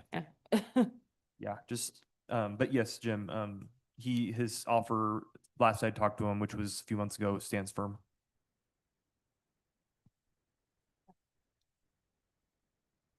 Yeah. Any other comments on Mhm. facility fees? Shall we continue? Okay. So in regards to planning and development fees, the recommendation that we offer is to slightly increase for encroachment permits and use permits deposits based on project duration. We would like to note that not recommending many that we're not recommending many changes at this time because these fees have been updated more frequently compared to the others to maintain cost recovery. The next one would be police and public safety. The recommendation are slight increases across many of the police fees. We would like to note that the fees are quite reasonable compared to other jurisdictions, and these fees or fines are meant to encourage compliance rather than cause undue financial hardship.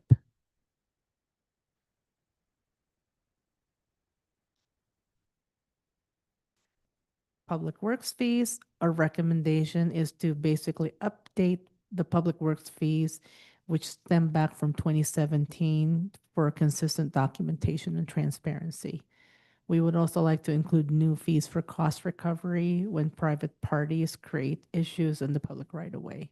What would that mean? So for example, a person hit the pole, Oh, okay. or basically hit one of our hit and cause damage to one of our city facilities or cause damage to the roads. Wastewater fees. Our recommendation is to introduce fats, oils, and grease, which is very well known under the name FOG. FOG fees to better manage what is put into our wastewater system. We would like to note to council that the connection and monthly rates are subject to the Prop 218 process. And should we move forward with a FOG or with FOG, we would need to draft an ordinance and the proposal then come forward to present it before you for in the near future for consideration and for adoption. I would It's just, not subject to 218? The fog fee would not be subject to a It's not, 218 sir. process? Okay. Don't that's we, something we could look at our neighbors. You know, has Jackson done that by any chance or? I don't know about Jackson. I know AWA has it. Okay. Mhm. Oh, yeah. It came up recently in one of our meetings How and do I you- think how do you enforce that? I'm just curious. It's an inspection program, I think, Mhm. similar to like we do So grease restaurants- traps. Yeah, we have, when we issue permits, we require a grease trap. Right. Do we follow up and inspect those? We do. Semi-annually or annually and make sure that they're functioning and? Yeah, Wh- we is that what do. this is But about? this goes beyond that, I think. Okay, that's what I want to know, how this goes beyond that. Yeah, Alright. but I'm not 100% sure. We'll have to Okay, get it and bring it to you guys. okay. Okay. And special events, we recommend to maintain the current event pricing that we have at this point in time.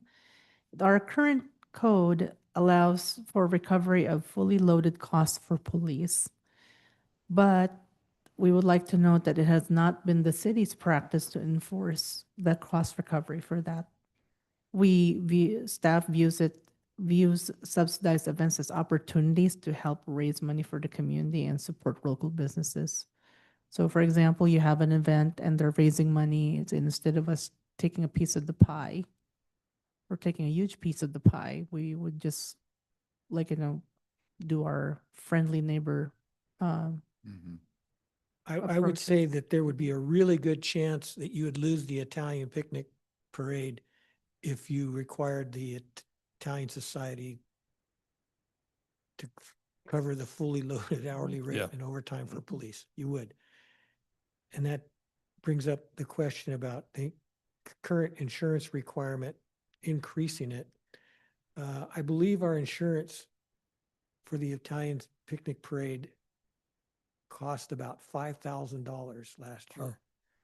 Jeez. I'll Just for the double check parade, that number. It was a lot. I was shocked. But was at it how for much was. the grounds up there or just? No, the- just for the city, Wow. the requirement for insurance for that parade.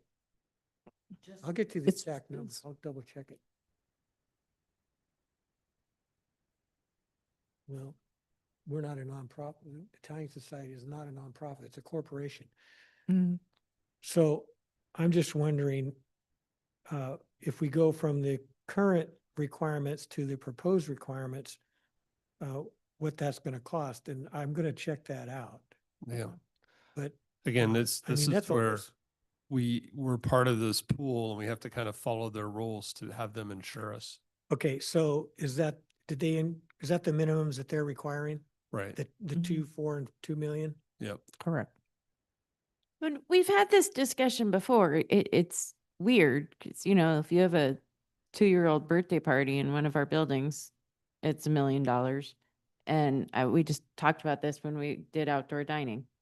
And, you know, well, originally it was a different proposal, but the eating on the sidewalk or in the street was also $1 million, and that makes no sense to me.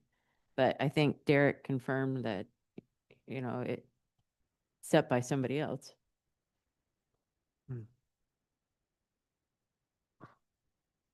And when we brought up the question about insurance with our RMA, and there was like kind of like call it a philosophical discussion, because here comes like where the rubber meets the road.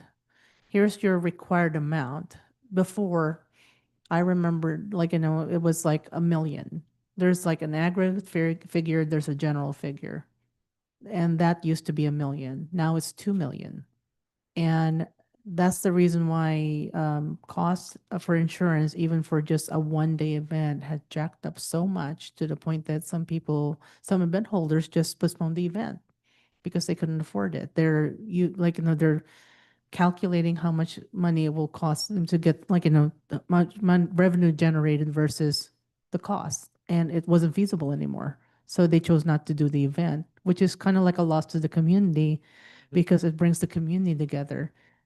And so the RMA has been very good. They recognize that fact that and there's still discussions where they're saying, like, they are aware that their pool consists of smaller cities, and in larger cities, like, you know, they could easily require their vendors and the people who are normally, like, you know, their clientele, they could easily fork out an insurance for the requirements, but it's different for smaller cities, and they are cognizant of that. And so they're trying to find a solution to kind of like find that medium where cities are protected, and the same token is reasonable for the end user. And it's a different cost for consumers too. You know, back in my wine industry days, it was $1 million to rent the winery, $1 million insurance requirement to rent the winery for a wedding, but you could call your homeowner's insurance or the bride and groom's parents. Get it right. And, you know, it's $20 and you got a rider. And, you know, that was 20 years ago, but I rented school for Jack's graduation a couple of years ago. And I think it cost me $200 to get a rider on my homeowner's insurance to have Yeah. 50 people there for a couple hours, you know, which is, It's a huge change. We're increasing on the signs from 65 cents to $1. Is that based on, how do we determine that increase? I Just bet- curious. I beg your pardon, which one? The no parking No sign. no park, and you gotta buy a whole, I mean, it's Yeah. not insignificant Did you amount. I'm guys just t- curious I'm how not you sure, got did we talk that. about that one? The dark. Is that what our actual cost is per sign, $1? Those like really thick Yeah, cardstock they're on signs, That's on- The ones They- that Lip prints. paper in general, I Yeah, would say. I mean, All right, whew, it Okay. hurts okay. when we buy paper, let alone those signs. I mean, we don't, keep in mind, you know, we don't buy those signs all the time like we buy like printer paper. But because they're such thick cardstock and the time to print and the Oh, laminator do we machine. print those? I know they're laminated too. We print those signs Oh, somebody else, in-house. we don't contract, farm that out to somebody? They Oh, no, you we do them in it my office. Really? Okay, We print The no in-house. parking signs with the Yeah. event name and the times. Oh, yeah. it'd probably be more expensive if you did farm it out, so, Mhm. Yeah, we do that all in-house okay, to thank keep you. costs down. That's, you know, it's partly that's the cost for the material, but it is also, I think, some staff time too. Sure, okay. Thank you. That laminator machine is slow, slow. So before we conclude, we would like to put forth our recommendation. We've reviewed and discussed the master fee schedule and the proposed amendments, and we can continue discussing it because then we would like to get feedback and your own proposed edits to the draft document, if you have any that you can think of. And then pretty much staff would like to hear the city council directive so that we could carry it out and then bring back the master fee schedule for approval after the proper public noticing happens and in time for adoption before the fiscal year 26-27 budget process. And that concludes my presentation. So And- I heard at least three things so far. So Cribbs Field, looking at wording that somehow to be extremely low cost. I think the only thing we need to think about is what if a private corporation came in and wanted to use Cribbs Field? Like, we need to think of the wording on that one. Right. You did ask a question about administrative fines, so maybe we should add that to the fee schedule. And then also your comment about, maybe we looked at it before, but we can look at it again. If it's a small party in here, is that considered lower risk with the RMA where we could get a lower insurance for that? We asked Derek, but go for it again if Yeah. if you I mean, choose. they did ship us a deck, and they talk about the risks of different events, and they had different insurance requirements. I mean, the sports field was definitely a 2 million thing, but again, a birthday party in here, I don't know. We'll go back and ask again. Does the RMA make a recommendation vis-a-vis, a rider saying, yes, they can get a rider or not? Or do they want to own the whole thing all the time? No, they want to, it is a rider, but you have to have that insurance to the city in that amount. Right. And So they're just setting the amount. They're not brokering any of the no, they're not coverage. involved at all. Okay. So then, okay. Yeah. Thank you. So were there any other concerns about any of the fees?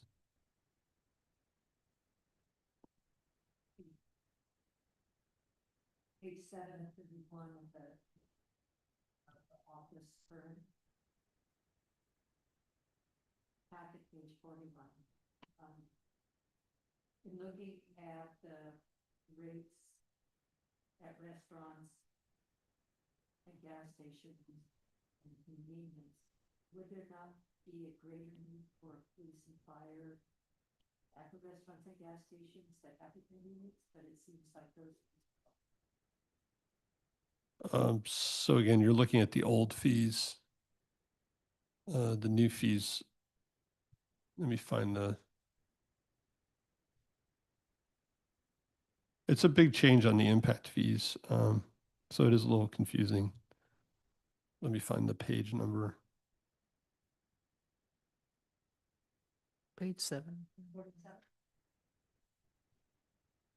So the proposed fees, I don't know the packet number, but it's 13 of 31 in the report. It says developer impact fees, city proposed. Uh-huh. And that would be our entire impact fee schedule. And that's what we had at our last council meeting. Right.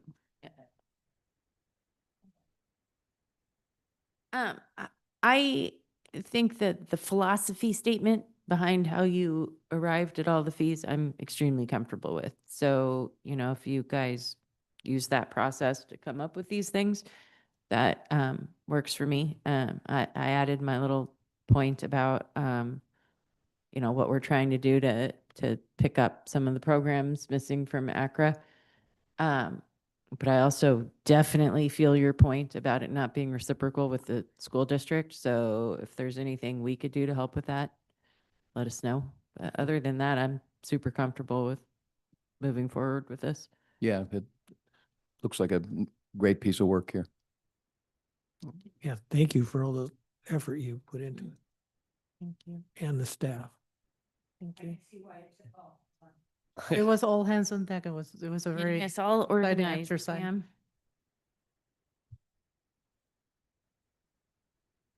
Do you need a vote or? I think we're okay. If you guys, did you guys agree with those 3 points I brought up? Just things Yeah, we that could made look sense into. to me. Yeah. Okay. Well, and then I think that Jim was talking about events and, you know, we all had questions about insurance, but I think that the staff really understands our general feeling here that, you know, our events are really a part of what our community is. Yeah. And, you know, an expectation of the people that live here that are paying the bills. So while we need to cover ourselves, Mhm. you know, we certainly wouldn't want to make any money off those efforts. I think it would be best for staff to get a motion from the council, just in case.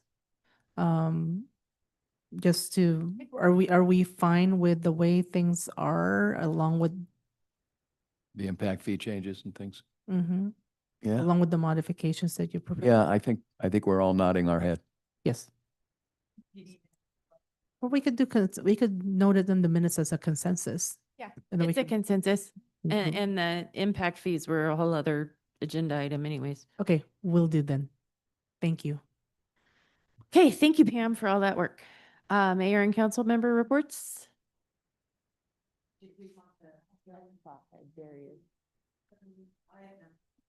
Nothing here. Jim? No. Susan's gone. City attorney's report. Okay, information and correspondence. We had some stuff in here. Anything on that? No closed session. We are adjourned. Amen.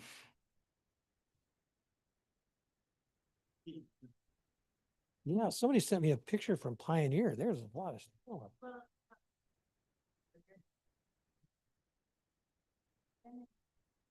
Corridor investing, so I'll be